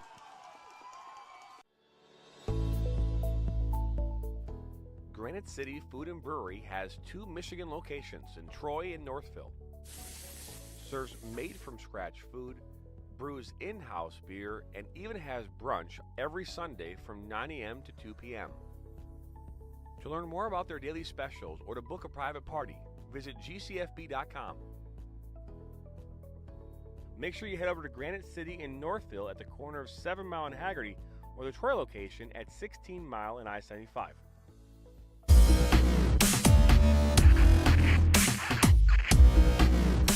Are you looking to play at the next level? MSN is now offering player recruitment videos. We are excited to partner with you and your family in getting you to the next level. To learn more about our packages and what we offer, head over to the MichiganSoccerNetwork.com. Remember, your journey starts with a click. What rhymes with great? Participate. Where does greatness start? Here, in the classroom. On the diamond. In the pool. On the field. Where will your greatness take you? To better grades. To more friends. Yeah! Be great. Participate!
to take your game to the next level.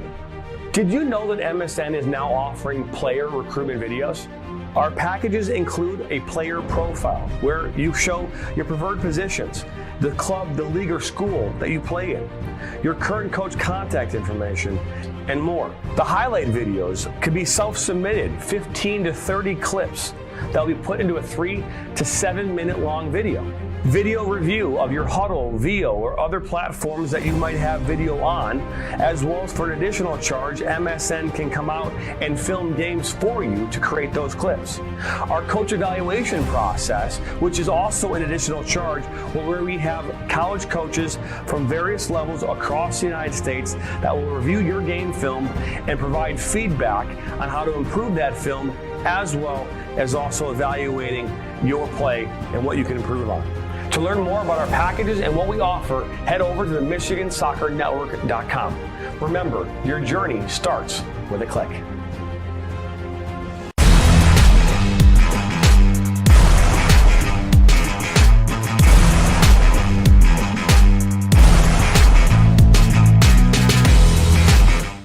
Our mission is to help players take their game to the next level and reach their potential. Not only do we help develop fundamental technical skills such as ball control in tight spaces with different surfaces, dribbling at speed and changing direction, using a variety of 1v1 skills to create space, receiving on a half turn, hook turn, and out of the air, finishing off the dribbling, one-touch, volleys, and headers. We help players get comfortable performing these skills at game speed, with pressure, and with both their dominant and non-dominant foot. In addition, we help players with their speed of play, awareness of space, defenders and teammates, and also dominate with our off-the-ball movement. We offer a variety of services such as one-on-ones, small groups, large groups, as well as team sessions. We have an experienced coaching staff that is professional, friendly, patient, while still holding players to high standards and holding them accountable. No matter what level you're at as a player, I'm confident we can help you get better. Over the past 3 years, we've built one of the best soccer-specific training facilities in the country and developed one of the most detail-oriented programs to help out players. Visit our website. I'm a husband. I'm a father. I'm a sister. I'm a son. I'm a brother. I'm a daughter. I'm a sister. I'm a referee. I'm a referee. I am a referee. I'm a referee.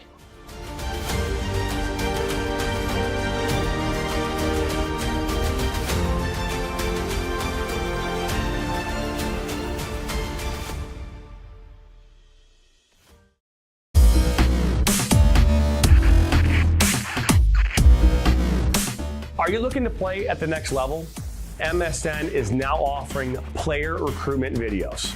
We are excited to partner with you and your family in getting you to the next level.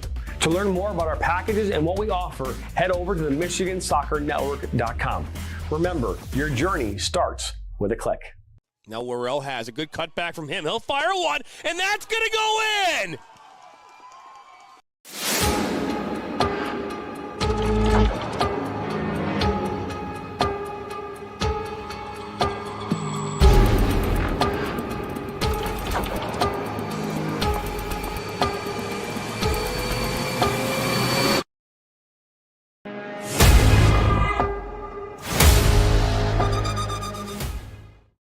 Now Worrell has a good cutback from him. He'll fire one, and that's going to go in!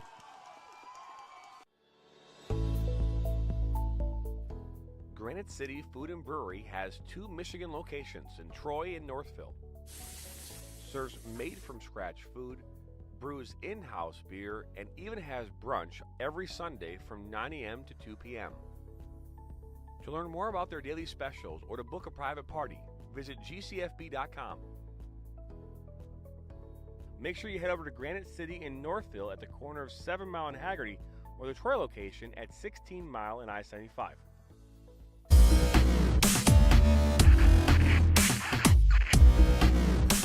Are you looking to play at the next level? MSN is now offering player recruitment videos. We are excited to partner with you and your family in getting you to the next level. To learn more about our packages and what we offer, head over to the MichiganSoccerNetwork.com. Remember, your journey starts with a click. What rhymes with great? Participate. Where does greatness start? Here. In the classroom. On the diamond. In the pool. On the field. Where will your greatness take you? To better grades. To more friends. Yeah! Be great. Participate!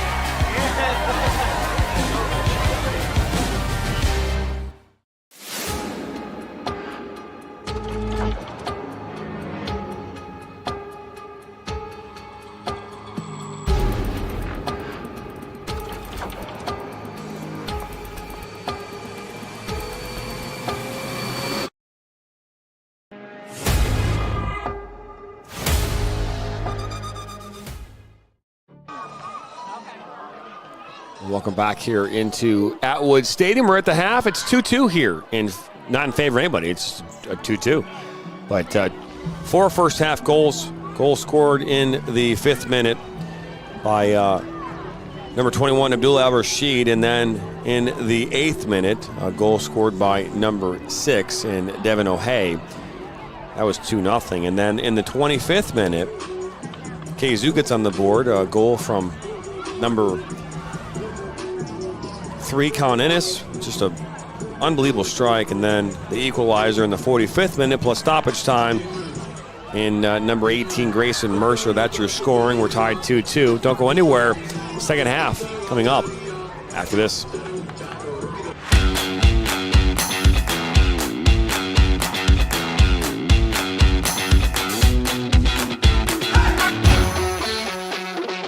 Dos, tres.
Are you looking to take your game to the next level?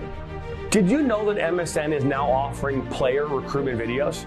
Our packages include a player profile where you show your preferred positions, the club, the league, or school that you play in, your current coach contact information, and more. The highlight videos could be self-submitted, 15 to 30 clips that will be put into a 3 to 7 minute long video.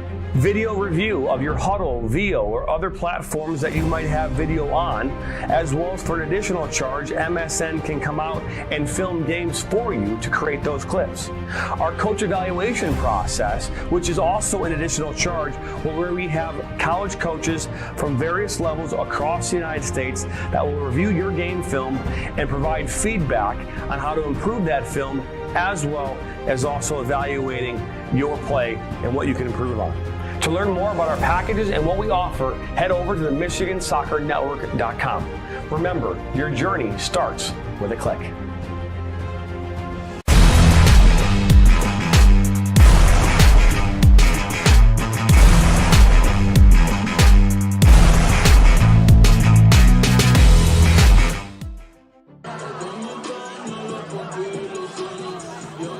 Welcome back. I am just driving my producer crazy. Telling her, like, commercial, no commercial, come back, don't come back. Who cares? It's Saturday. It's beautiful outside. It's beautiful outside. It's the end of June. 4th of July is around the corner. Many people are heading up or have already headed up to northern Michigan. We're going to bring you back into our press box here in Shelby Township, Michigan. And, you know, Dan, well, first off, these are the candies we're going to put right there. Got to have your snacks nearby. Hey, you know, Flint City came out like they were uncorked and you know, they were ready. They're on fire. And then things tapered off after they scored. And then really, I mean, we talk about the shots. 14-7 was the difference in the first half in shots. And again, not saying they are leading in every statistical category, but it's pretty darn close. Yeah, Flint City came out. They scored on their first 2 shots on goal. Took that 2-0 lead in the first 8 minutes of the contest. The second goal, across the line at the 7:59 mark. And then Flint City cooled off after that. Kalamazoo has actually controlled a lot of the play here in the final 35 minutes of the first half. 14-7 on total shots, 7-3 on frame, 4-2 on corners. And they were able to get that goal in the 25th and 45th minute to tie this game up. They were. It's 5-0, by the way, at Royal Oak High School, as Oakland County has really just started to take charge of that game over Michiana, who has struggled mightily this season. They've only got 2 points. As we'll send you back out to our field here in Atwood Stadium, as both teams have made their way out of the locker rooms. At least from our perspective, one team has made their way out of the locker room. First time stopping by, hit that subscribe button, like us, and share this with your friends and family.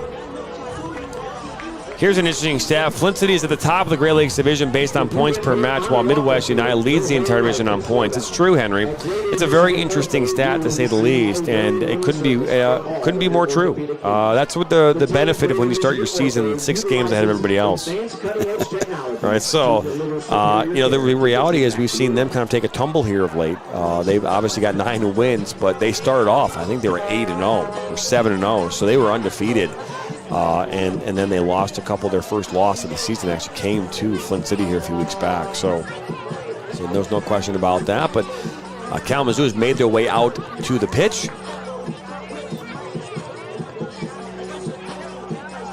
As they're just waiting to get things rolling here. Maybe Paul Doro having a few choice words maybe for the Bucks there at the end of the half, because I wouldn't say they fell asleep, but they were definitely a little less energetic there in the waning moments of that first half, and now they're making their way out of the locker room.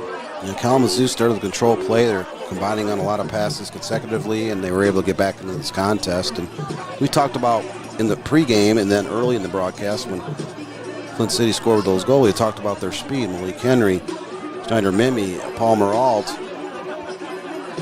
But they've kind of tailed off with their energy. They have not been creating as many chances. The possession has gone largely to Kalamazoo. It's done a great job defensively of not allowing players like Malik Henry to even touch the ball here in the final 35 minutes of the first half. So 2-2.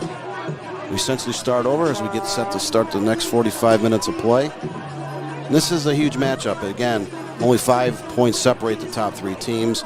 Midwest United at 9-3-1 with 28 points, but they've already played 13 games. So Kalamazoo's had 12 games, and Flint City's played 9. So Flint will actually have more games to play here down in the final 2 weeks of the regular season. But every point is going to matter from here on out between these 3 teams. Only one team will be left outside looking in. The other 2 will march into the Central Conference Regionals, which will take place in about 3 weekends from now.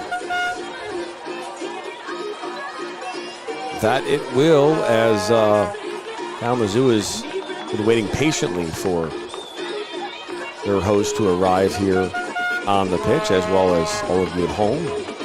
Where are you watching from tonight? We'd love to know. We know where the Pickets are watching. They're watching from the beach.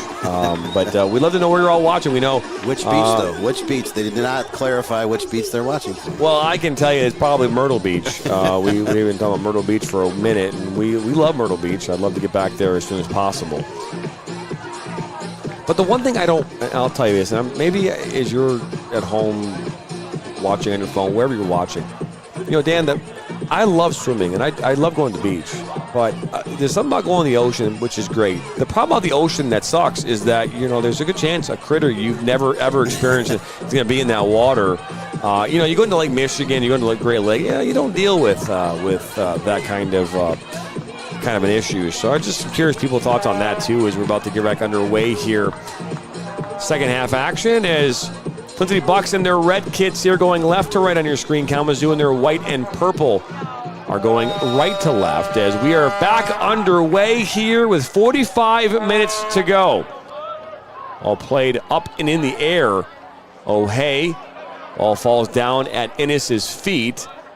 And now Mercer, who scored the equalizer here back in the 45th. Up and over now as you see Owen Smith tracking this one down by the end line. Down he'll go. No foul, says the referee, and this one's knocked away by Pondeka and out for a corner kick. So just 30 seconds into the second half, and corner kick number 5 coming up for Kalamazoo FC. They control play the final 35 minutes of the first half, and they're knocking on the door once again. Ball's played in, and tripping and falling is Pondeka. Innis. Top of the 18, puts this one. Oh, that one. Griziak watched that one kind of go. That was close. He wasn't sure if that was going to be on frame or not. It just kind of trailed away to the right. That was Boivane that put that one in.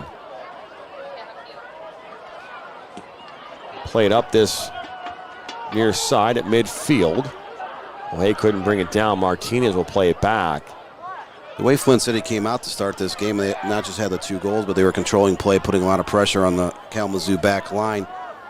You know, I've covered the Bucks since, 2000 when they were playing in the Metro Detroit area, various high schools. I haven't seen very many teams outshoot or outpossess Flint City, but Kalamazoo is doing that type of effort this evening. Again, we had that 14-7 shots advantage in the first half, and they've been the much more dangerous side here. So Henry tried to go inside and loses the ball.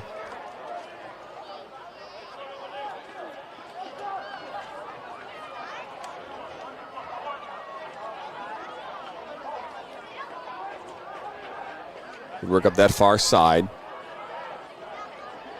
Ball played up top of the 18 now for Smith. He'll collect. Smith will fire one and a save by Griziak.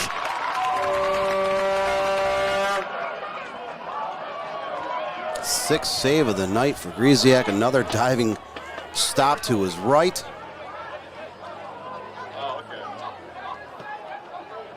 The shots just continue to rain down here in this one. That's the 15th shot here of the night. Griziak made 3 great stops. It's a 2-2 draw. It could have been a lot worse if it wasn't for his stellar play in between the pipes. Another save there.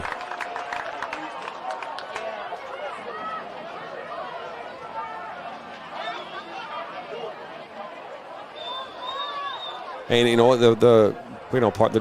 would say not the recipe, but definitely the formula for winning titles is good defense, good goalkeeping, and good offense, right? But you can win championships having a mediocre offense and having a good defense and having a great goalkeeper. You just need to be very opportunistic on the offensive end of the field. I mean, I've seen many games in my life where a team only had 3, 4, 5 shots on goal and able to win 1-0. Conceding a lot of shots, great goalkeeping, timely saves. It's Mercer on the ball. He'll look to take a shot. That's blocked by Boista.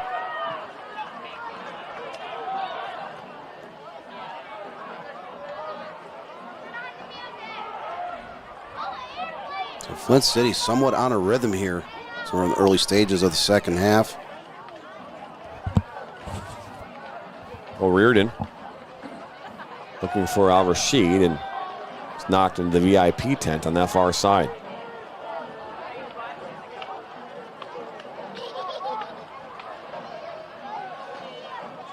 Mimi.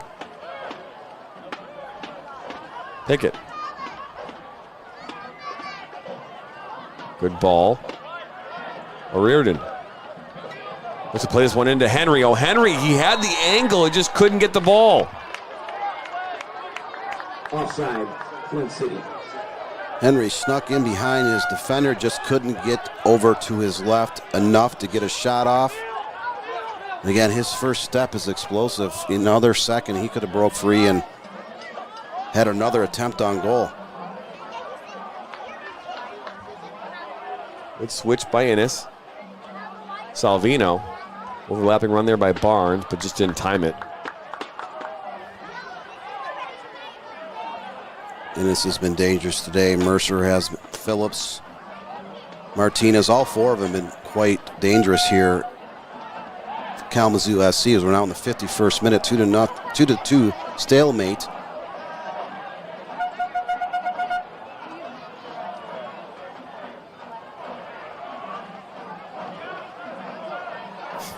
I'll play up towards midfield.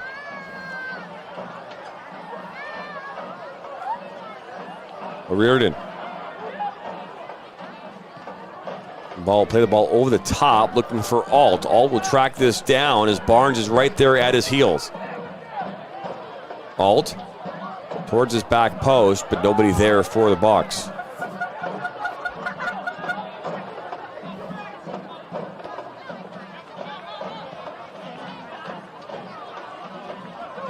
Good tackle from Boysta, but it'll go out. 56 votes here so far tonight. 71%, sorry, 57. Oh, 57 votes. There we go. 72% of your vote in favor of Flint City. Kalamazoo getting 19%, and 9% say it's a draw. So a foul there just called against the Bucks.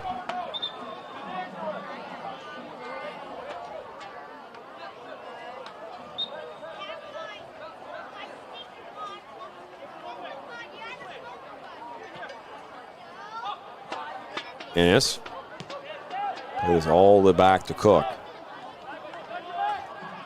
believe there's no changes that took place during the halftime break.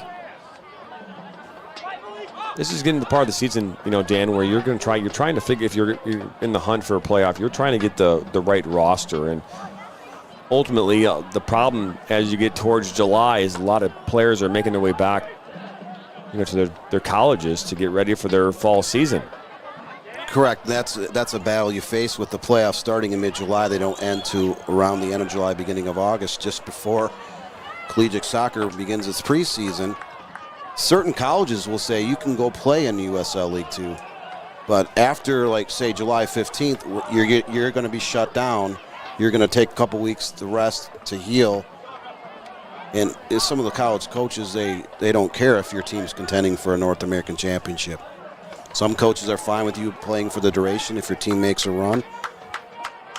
So, yeah, a lot of these teams, they'll carry 25, 30, 35 guys throughout the course of the season. Sometimes you enter some of these cups, you get a bunch of friendlies in and get a chance to play a lot of younger players, but you get late in the season and that number of available players does start to dwindle. It does. This ball played out wide, looking for Mimi, and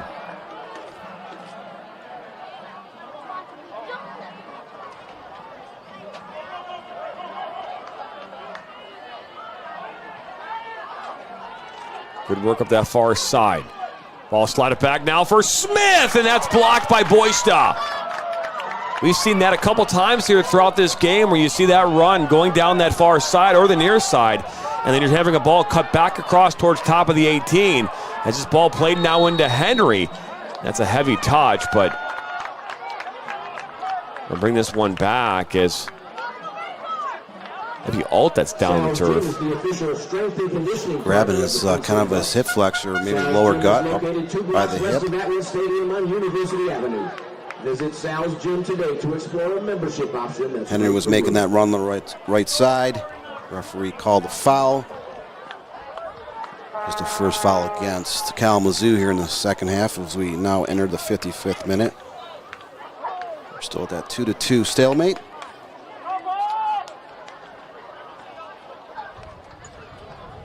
So a free kick here for the Bucks, about 33 or so yards away from goal. 33 and a quarter.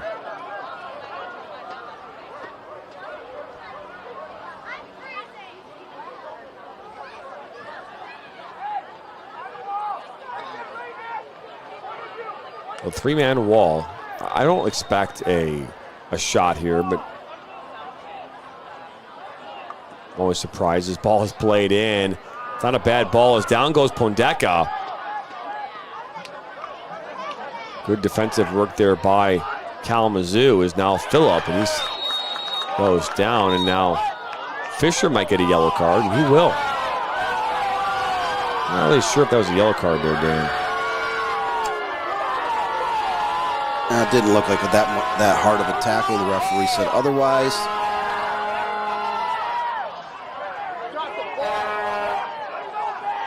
Mr. Landon Fisher introduced to Mr. Yellow on the yellow card caution.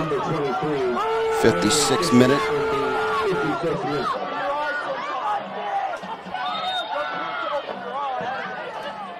The ball played in.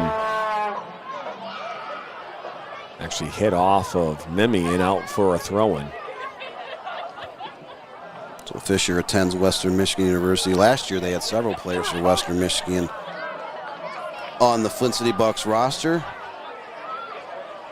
Landon Fisher is the only one active player here tonight that calls Western Michigan University home.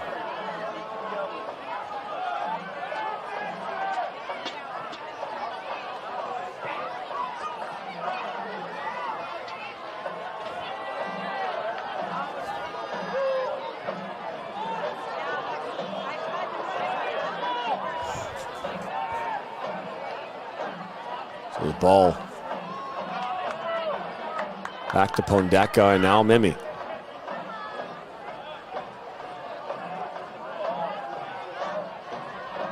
Al-Rashid had a reared in the middle of the park. Couldn't connect. Now back to Mimi.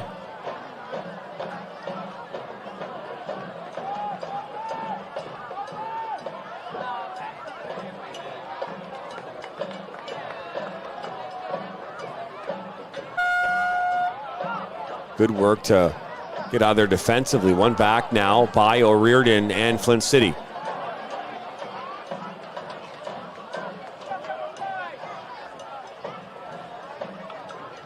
Oh, good ball movement, but unfortunately not going to get there for is Paul Merald. As 248 Sports Media, Gagnon, Engel, and Johnson are watching from San Diego, California. Rooting for the Bucks, and they are calling Abdul Al-Rashid scoring next. Okay. First off, shout out to Ryan. Normally Ryan would be our camera operator in Flint, as well as in Ann Arbor and anywhere else that we do games. I think he does 89.9% of all of our broadcast camera operating. He is currently on vacation right now in San Diego. Took a week off here from MSN. Didn't do anything for us while in San Diego at all. You spent the entire time at the beach, right? That's right, that's right. Ball played back into Boysta. Into Fisher, and we'll work this around.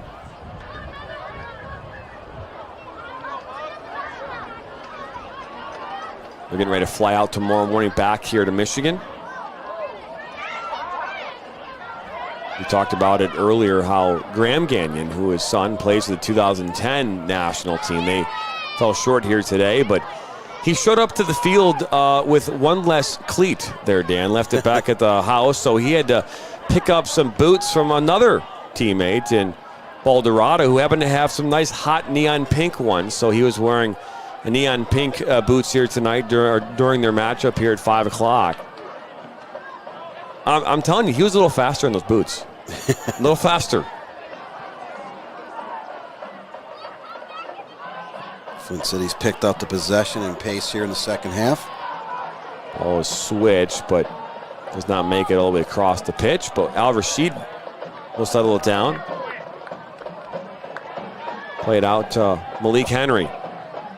Henry trying to get through the defender. Cleared up toward midfield.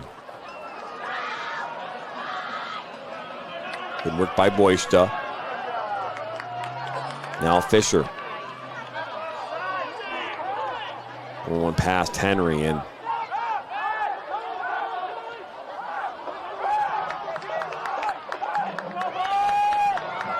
the one thing as a father, I love embarrassing my kids. So I get a chance to embarrass somebody else, I'm going to do it too.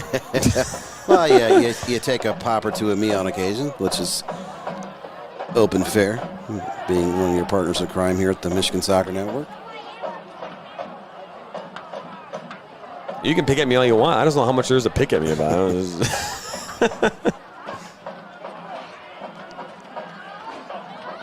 It's Phillip. there with Pondeka, and Phillip goes down. Let's keep playing, says the referee. Donovan Phillip kind of rolling around the ground like he's in agony. Flint City plays it out of bounds. Didn't really look like a tackle at all. I think Phillips just tried turning with the ball, and he kind of fell down on the grass. I wonder if he twisted in one of his knees. Phillip, who was on the roster at Oakland University. Ironically, Paul Doro, Flint City's head coach, is now the new head coach at Oakland University. He replaced Eric Polk here earlier this spring. Mike Brewer of Advanced Physical Therapy Center for providing physical therapy coverage throughout the season. Final game score at Royal Oak High School, 5-0 in favor of Oakland County. So they'll grab 3 points from Michiana Lions and move to 9 points on the season. Ball thrown back to Griziak. Show good sportsmanship there. Just the third win of the season for Oakland County. I think last year they finished 4th in the table of the Great Lakes Division. Excuse me, 3rd. Now their best ever finish, and you know, I had a chance to talk with Vinny Vasilevsky about their finish last year, and he talked about it. He's like, you know, you go through the teams that are not like Flint and maybe even Midwestern United. Midwestern United having a good season, but you know, there's a struggle to stay consistent at this level because you have a lot of players moving in and out. Right? You're going to go through a bunch of roster changes every year. And Oakland County lost a few players with the creation of Union FC McComb. You know, Melinari, he also, obviously, he's now playing for Kalamazoo as well, as he's now a graduate assistant, I believe, and an assistant coach at Western Michigan University. So, you know, those changes can have an impact on how competitive you can be every single summer. And again, Gary Parsons and Flint, they've been doing this for a long time. So again, they're the gold standard when it comes to consistency. It's hard to compete like that at this level. But Al-Rashid will put this corner kick in. It comes in, kind of poked away. You know, a lot of these teams didn't exist, say, 10 or 15 years ago, but a program like the Bucks, maybe Des Moines Menace, those two programs have been just staples in the Midwest for many, many years. There's a few programs out east now, Western, in the same, you know, ballpark. Franchises come and go. There's been great expansion here in the last decade. The USL League 2 has gone from right around 70 franchises, close to the neighborhood of 140. So it's nearly doubled here in the last decade. Gives a lot of opportunity for college players to get some quality 2 or 3, you know, months of playing some high-level soccer during the spring and summer. Ball was going for Al-Rashid, but that was deflected. It looks like it's going to go up and out. Random Aussie says, I will be making 3 or 4 games tomorrow due to zone times, and I'll be kangaroo sleeping. Well, I don't think that's an excuse, man. I mean, you know, but 3 or 4, we got 5 tomorrow, so you're missing 3 of 5 or 4 or 5. I believe our first game is at 11 a.m. tomorrow, Michigan Soccer Association. Ball actually hit off the hand of Alt. Yep, MSA's State Cups, Gerhard Mengel State Cups. We've done these before. We've done one at a time before. We did like last year. We did Flint City Bucks. They played at home against DA to the Moon in the State Cup final. They ended up winning in that game. But we've done a Rebels women's matchup against Corktown here a few years back. So we've done those games. But the MSA reached out to us here on Wednesday night. We're actually doing a broadcast when they contacted me.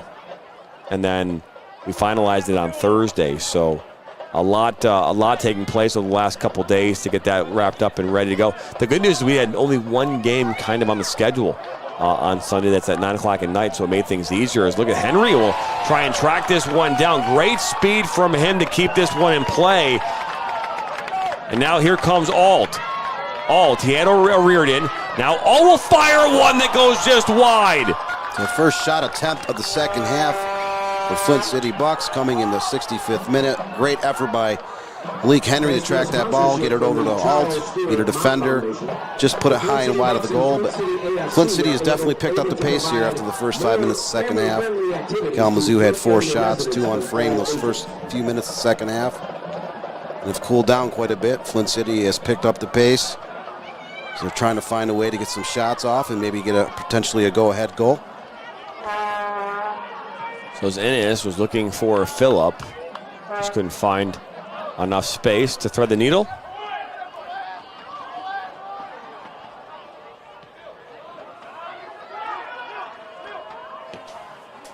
Ball put in towards that back post. It's loose in the 18. Smith was right there as well as Martinez, it looked like.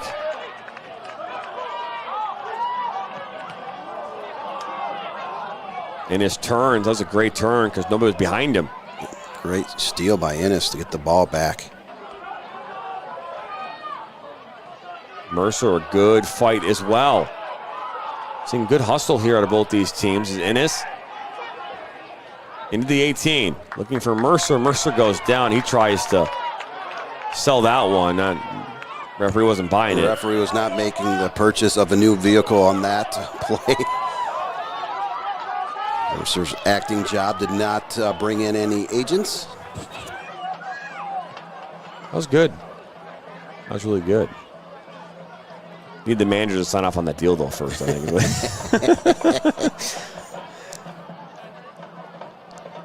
Ball played back to Pickett. Shifts it over here to the near side to Fisher. We may find O'Hay. It'll go past him, but right there at the end to clean it up was Palmerall to put it up and out. Or as our friend Sam Fisher say, oot. Oot. Sam Fisher is a huge fan of the state of Ohio and Canada. It's weird because I think if you ask most Michiganders what their favorite state is, I don't think Ohio would be in their top 10. But Ohio is in his top 10. And I would also ask if you know, the Michiganders is their neighbors to the north, which would be Canada. Is that also in your top 10? I don't know if that's also in your top 10. But he loves Canada. It's a process. And he is, like he always says, is figuring it out. Kalamazoo substitution, leading the match number 15, Brian. So 68th minute. All 4 goals in this one coming in the first half. The Flint City Bucks, it was during an 8-minute span in the first half. A goal in the 5th minute and the 8th minute, so a 3-minute span in the first 10 minutes. And then a 25th minute goal and a 45th minute goal for Kalamazoo equalize this game, and that's where things stand right now. Is this one last touched off of Mercer and out for a goal kick.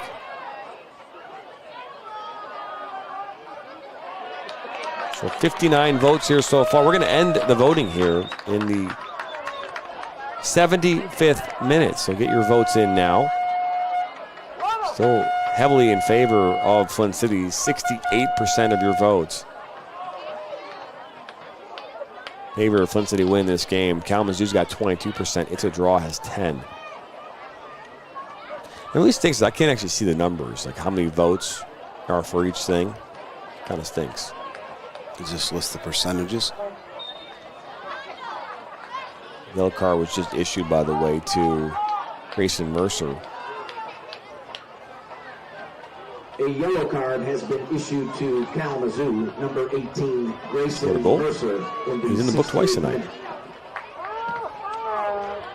Krzyzak puts one back in. Yeah, Mercer actually had the assist on the first goal. Kalamazoo had the game-tying blast. Laid off, and that's a shot from Martinez, and Krzyzak will make the grab. Save number 8 on the night for Grzyzak. She had 3 great stops in this game. 2 came when Flint City was up 2-0. Another one early in the second half. That's Gaffar now on the pitch here for Kalamazoo. Just slotted across. Boysto was right there to shut that one down. And 20 minutes to go in this game. Flint City already has 2 draws on the season. They're 7-0-2. So getting a draw here, not going to help you. I don't know, it doesn't hurt you, but it doesn't help. Now as Ennis will fire one that hits off of Pondeka. and the referee is pointing to the spot.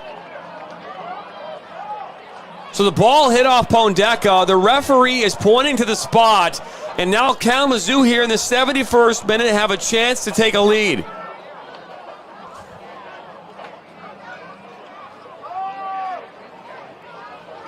That shot deflected wide. The referee pointed towards the spot, said it went off the arm of Pondeka.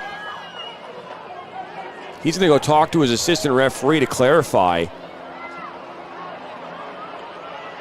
I mean, I don't know. I mean, it's... I'm not saying it can go either way, but...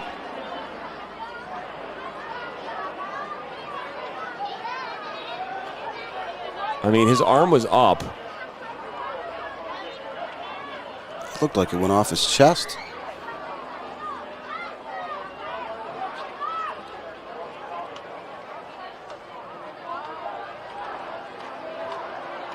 Yeah, I don't, it's hard to tell. Either way, it doesn't matter. No VAR here.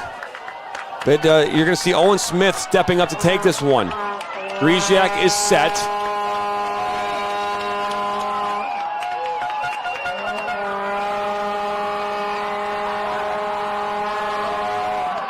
Smith will just take his time, and he will put it right to the left of Griziak, and just like that, Kalamazoo has taken a 3-2 lead.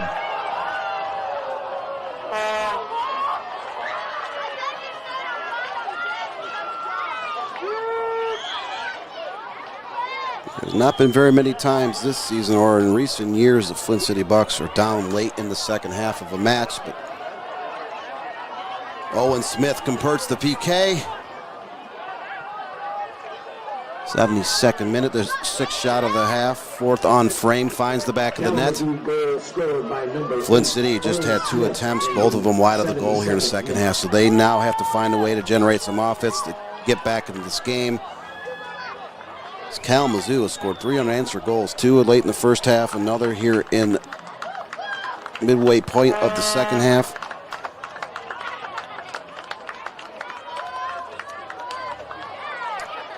Yeah, I'm telling you, I'm slowing it down. It does not look.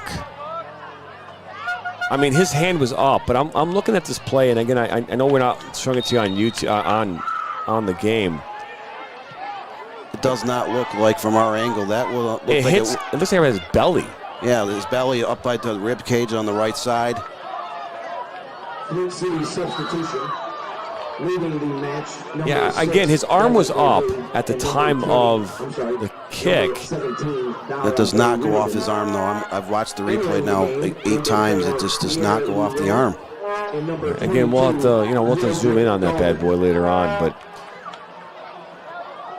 again, it's close, and you're asking, and to be fair, you're asking an assistant referee on the other side who was behind the play, that 30, 40 yards away. I don't think he could have seen it from that angle. You're better off asking the Kalamazoo faithful on this side, that.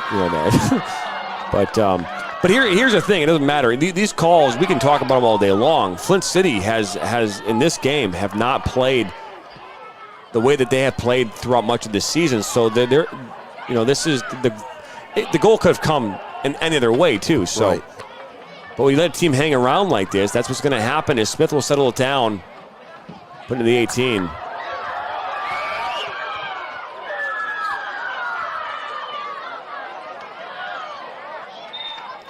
So Flint City, we're now in the 75th minute. They're in danger of dropping their first contest of the season if they cannot find a great scoring chance to put one in the back of the net. They had that 2-0 advantage in the first 10 minutes. They were all over Kalamazoo, and then Kalamazoo played an inspired final 35 minutes of that first half to tie it up. Just went ahead moments ago on a penalty kick from Owen Smith, Western Michigan University product.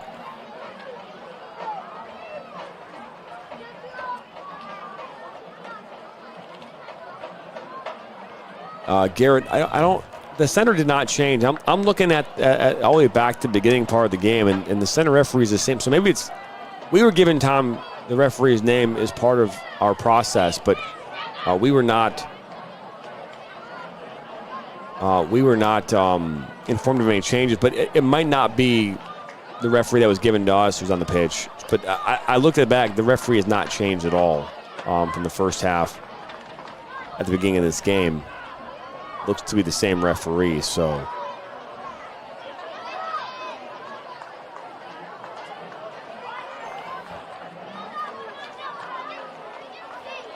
So 76 minutes into this one, Flint City is down a goal here, a penalty shot conversion in the 72nd minute by Owen Smith have put them up in this one, and still 15 minutes to go, and Flint City has a lot of weapons at their disposal.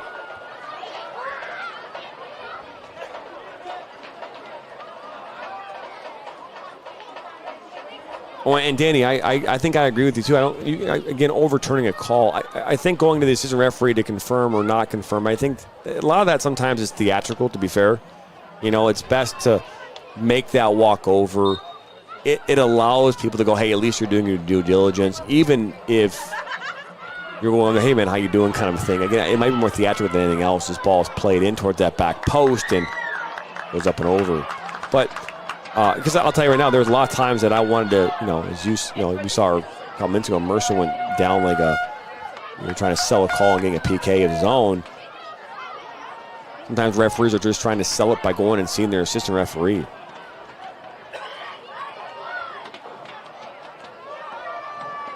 So ball played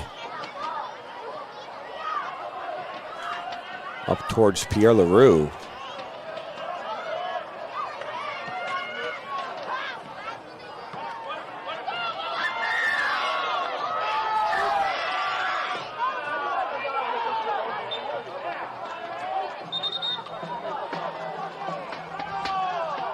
So now a free kick, a throw-in.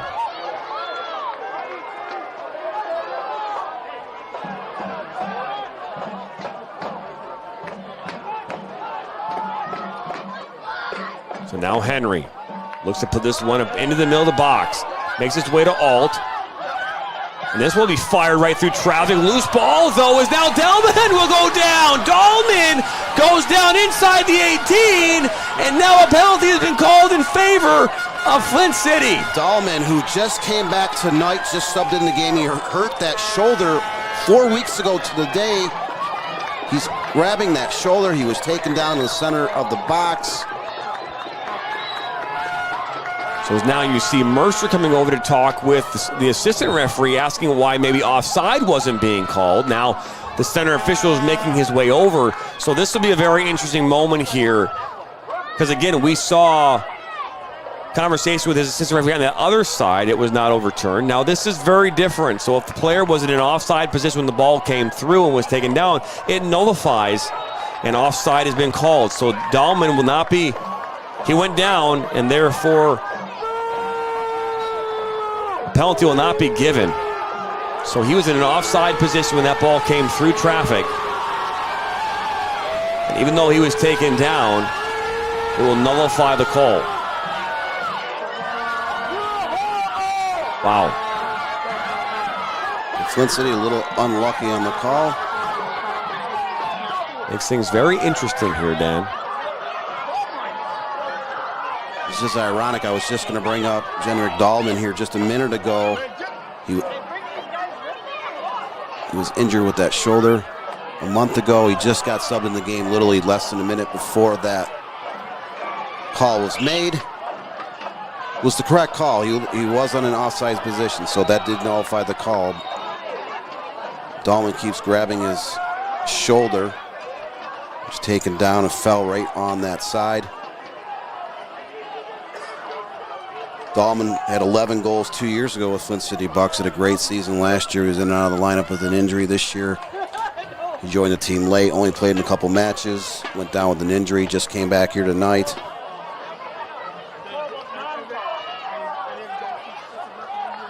Flint City are down to 11 minutes plus stoppage time, and they're just trying to find a way to get back into this game. They're up 2-0 early. They've conceded 3 consecutive goals to the visiting Kalamazoo FC. And are in danger of going down for the first time this season. Leading the match, number 8, Owen Smith, and number 18, Grayson Mercer. Entering the game, number 19, Martin O'Toole, and number 20, Augusto So Mimi. Militao. We're going to play it into Dahlman. Knocked away.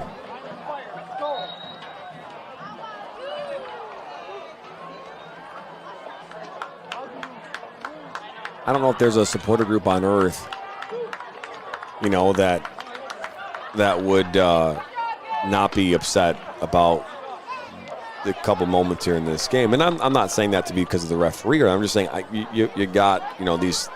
You have 2 moments in this game where, some eyeballs are looking at this and these decisions, and right, wrong, or indifferent, there's always going to be people who don't agree with it, right? So I don't know if I agree with, there are a lot of fans. We talked about it before the game. Supporter groups are there to support your team, good or bad. Sometimes there may be some reality is important in those supporters groups, but at the same time, I think looking at this play for these 2 moments tonight, there's an argument, I think, for the reasons as to why fans may or may not be upset.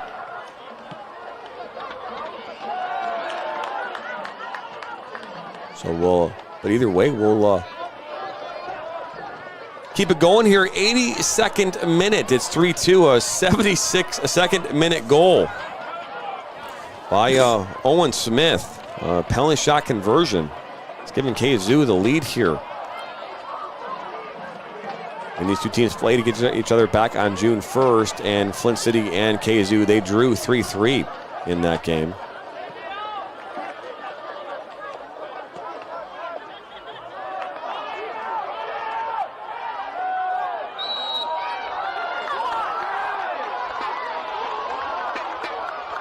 As this ball makes its way out. Looks like you might have actually called a foul on the end line. I don't know if there's as many. And I don't. Yeah. Yeah, I've been to a lot of games, and I can tell you from the standpoint of when I say I've been to a lot of games, I've been to over 1,400 as a commentator, and I can tell you that every supporter group on earth cries and gets frustrated about their team. Go to Detroit City FC game every once in a while. You'll hear that group. I wouldn't call them crying. I would just say that on any level, they might be one of the more annoying groups on earth, but they are unbelievably passionate and love every bit of it. So, that was a shove there from Martinez right in the back.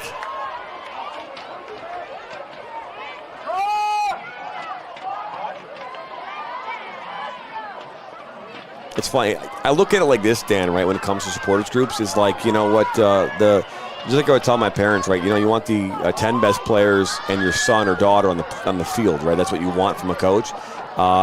If you're a supporters group, you love your group and hate everybody else, right? That's where that should be. I mean, that's how that works. That's how rivalries are created. Speaking of support fan groups, Northern Guard should be quite happy tonight. Detroit City FC just knocking off Miami FC 4-0 on the road. DCFC improves to 8-2-3 on the 2024 campaign. Yeah, again, when it comes to supporters group, again, I get it. Everybody loves theirs and hates everybody else's. I don't know of a lot of people that love a supporters group that's not theirs, unless they are not an actual fan of a specific team and just love everybody. So, again, I don't know if there's one that cries over more than the other. I think they all equally cry the hardest.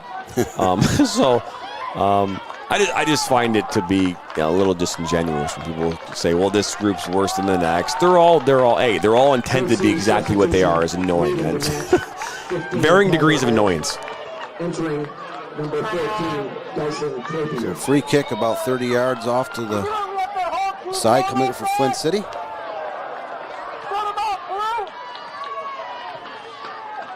What I hear is that Zooligans are the best and the Riverettes are whiny babies. There you go. There's this one played into the box, into Dahlman. He'll try to lay it off. George Boysta, and that was cleared away. Out for a throw-in. Flint City down 3-2 here as we're now in the 85th. Well, now they're saying it's a corner kick. So 85th minute. Time is running out here for Flint City. Now is the time to strike. This ball comes in. Down goes Alt. Ball makes its way here to this near side towards Henry and is cleared up. Flint City had essentially almost this entire starting lineup pushed up for that corner kick.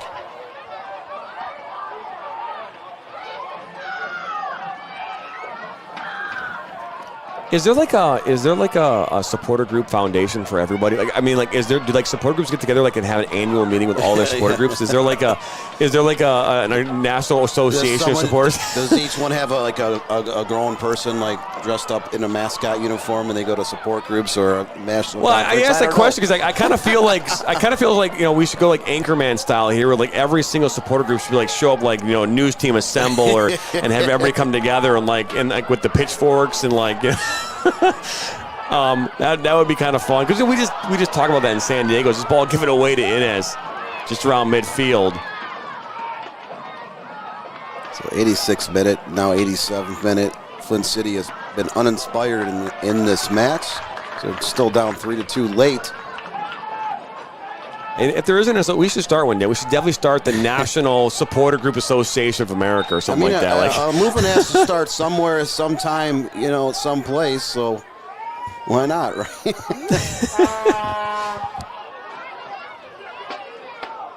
So let's be thrown in by Newhoff. Pondeka. Played up now towards midfield.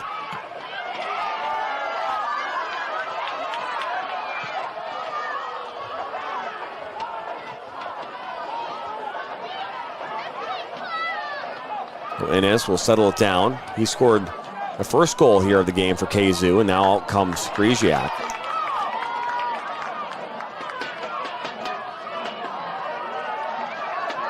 So the Bucks down to about 3 minutes plus stoppage time. To try to find a way to net the equalizer, down 3-2 late. That's a great ball into Dahlman. Dahlman tries cutting back. He does. Lays it off for Clapier. Clapier can't bring under control. Now Tavares. Kalamazoo playing most of its starting lineup in the back. Just trying to clear the ball along. They're holding on to this lead. They seem to take more of a defensive position now as ball played in by Pondeka. Now Mimi will fire one. That goes in! Schneider Mimi with a left-footed rocket. A worm burner finds the back of the net. We're tied. What an effort by Mimi. That ball came out. He one-timed it with his left foot, a low bending shot, just a foot off the ground, through traffic. Close to 20 players inside that box. It finds the side of the net on the right side. And in the 88th minute, this game is all tied up. This is only the third shot of the second half. First on frame by Flint City FC. The Bucks back into this contest. A 3-3 game now, an 88th minute goal by Schneider Mimi.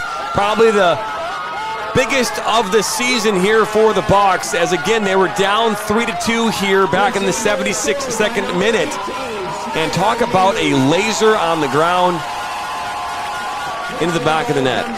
So Schneider Mimi, you look for a player to have the flair for the dramatic.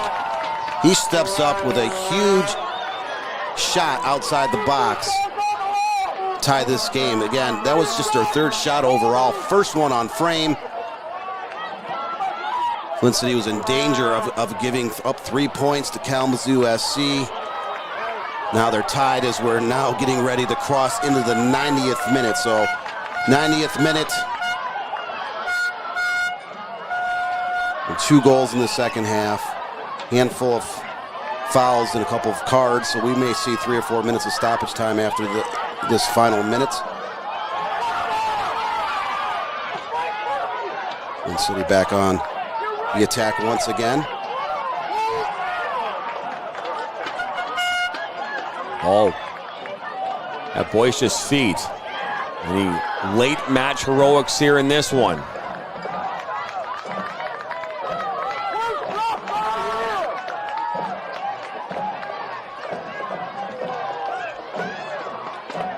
Now Henry cuts inside. Played back to Pondeka. LaRue puts it inside for Henry. There's now loose ball. Dahlman! And that one goes up and over. Dahlman didn't have a lot of space to get that shot off, and he was about 8 yards in front of the goal. Puts it high, but Henry, a lot of great work there to get the ball back in towards the middle of the field, able to slot that ball over to Dahlman. Well, Flint City starting the press here late. They got the equalizer. They were just seconds ago knocking on the doorstep once again. Ennis. We are in for a finish here, ladies and gentlemen.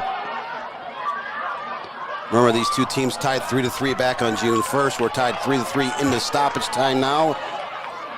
91st minute. Referee indicated about 5 minutes of stoppage time to be added onto this contest. Bad throwing. Don't see that too often. No, you don't. Not at this level. You might see it at some lower levels of soccer. Not usually at this level. The ball is thrown in, but wait a second.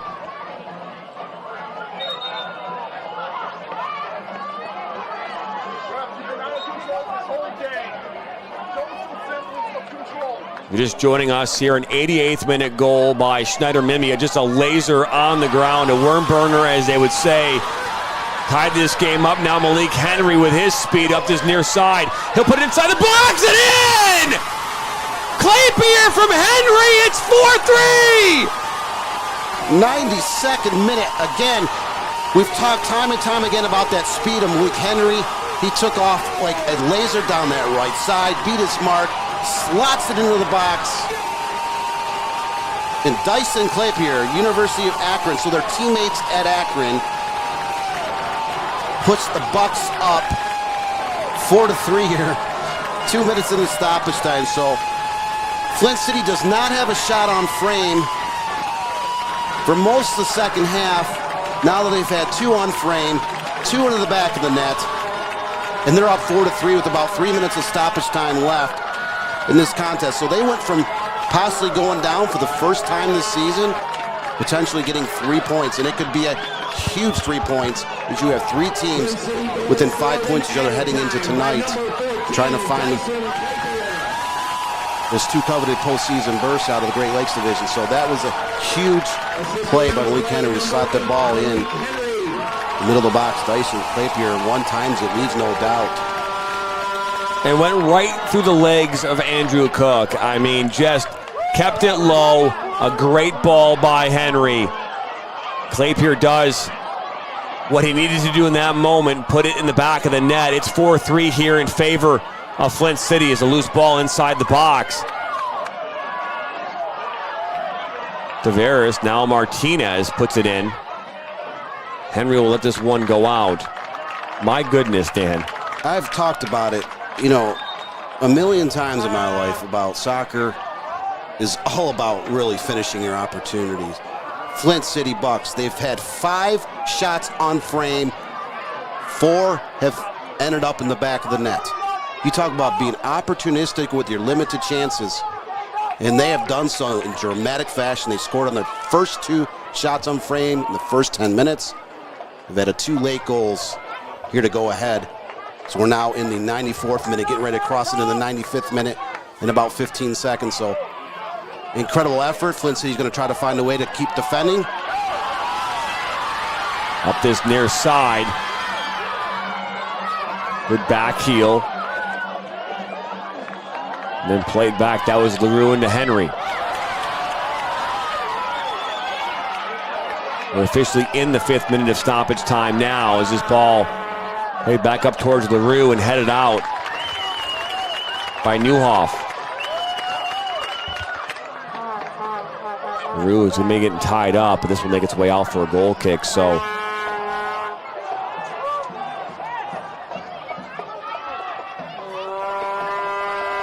played into Ennis. This might be their last opportunity here of the match. Dahlman kind of pokes it away. LaRue goes down. He is still down. We'll keep playing, says the referee. Gafar, double teamed. Now a foul being called on Gafar. On Pondeka. So this is about 32 yards out on the left side. We're now into the 6th minute of stoppage time. So this could be it. This could be the last opportunity of the game for either side. Kalamazoo had this game nearly in bag. They conceded 2 goals on 2 shots here in the last 7 minutes. Here comes the ball in from Innes.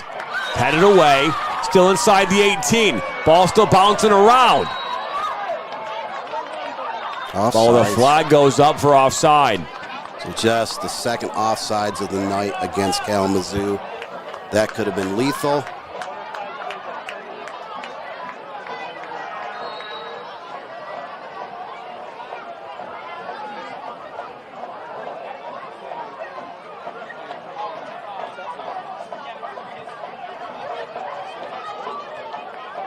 So Griziak will put this one back in, but I wouldn't put this in the VIP section. Referee looking at his watch, and he blows the final whistle, and just like that, Flint City comes away with 3 crucial points here on this Saturday night with a late minute goal. When we say late minute, it was in death time. They tied the game up in the 88th minute, and then the 92nd minute, a couple minutes in the stoppage time, a pair of Akron University players team up to score the game-winning goal. Malik Henry made a great effort down the right side. He beat his mark, slotted it through. And Akron teammate Dyson Clapier with that low shot from close range turns out to be the game winner. What a great effort late by Flint City. They didn't play their best game of the season, but they played well enough when it counted the most. 5 shots on frame, able to score 4 goals and get those 3 crucial points in the USL League 2 Great Lakes Division. So we had 3 teams within 5 points of each other heading in tonight between Midwest United, Kalamazoo, and Flint City. Flint City picks up 3 points. And this is going to be a very interesting final 2 weeks of the regular season, Jonathan. That it will be. As Dan just alluded, a bunch of goals. We had 7 goals in this one. Went to halftime, it was 2-2. We saw 3 goals here in the second half. A goal scored in the 72nd minute. At that time, the go-ahead goal for Kalamazoo, scored by Owen Smith on a penalty shot conversion. There was a bunch of, I wouldn't say controversy, but hey, moments in this game where you could look at it and say, okay, that could have gone either way. And then, hey, you know what? You fight through that adversity, this Flint City Bucks. They find a way to tie things up back in the 88th minute. And then the go-ahead goal in the 90th plus stoppage time by Dyson Clapier. That'll do it here from Atwood Stadium as the fireworks are exploding off in the distance. It wasn't just on the field tonight, it's off in the distance as well. For all of our crew, our camera operator Sam Fisher, our technical director Brianna Turner, my partner in crime, Mr. Dan Stickrat. My name's Jonathan Turner. Remember, subscribe, like, share this with your friends and family. Hit the bell, that way you're notified every time we go live or add new content. And don't forget, 5 games tomorrow. 11, 1, 3, 5, 9. Pretty simple. My name's Jonathan Turner. Have a great rest of your weekend. So long, everybody. For Baccarat, and that goes in. Hugo Baccarat gives Flint City a 3-2. Buckley, the ball falls to Buckley. 1-on-1 with Etheridge. What a save! Welcome into the first ever MSN All-State Media Day for girls soccer. Jonathan Turner alongside Dan Stickrat. Ball comes in, a good hit! 1-0! Shot, another save from Etheridge! Rebound, and it goes in the back of the net, the Bulldogs up 1-0! Burzma, but then for Vlasma! 3-0! Stewart Heiss with a shot! Upper 90 and in! Effectively today here on the Michigan Soccer Network, we are launching our new division of player recruitment videos. Mario Canoe now finds Sock. Sock's got a left-footed banger. He shoots it, and it's in! The Red Hawks equalize!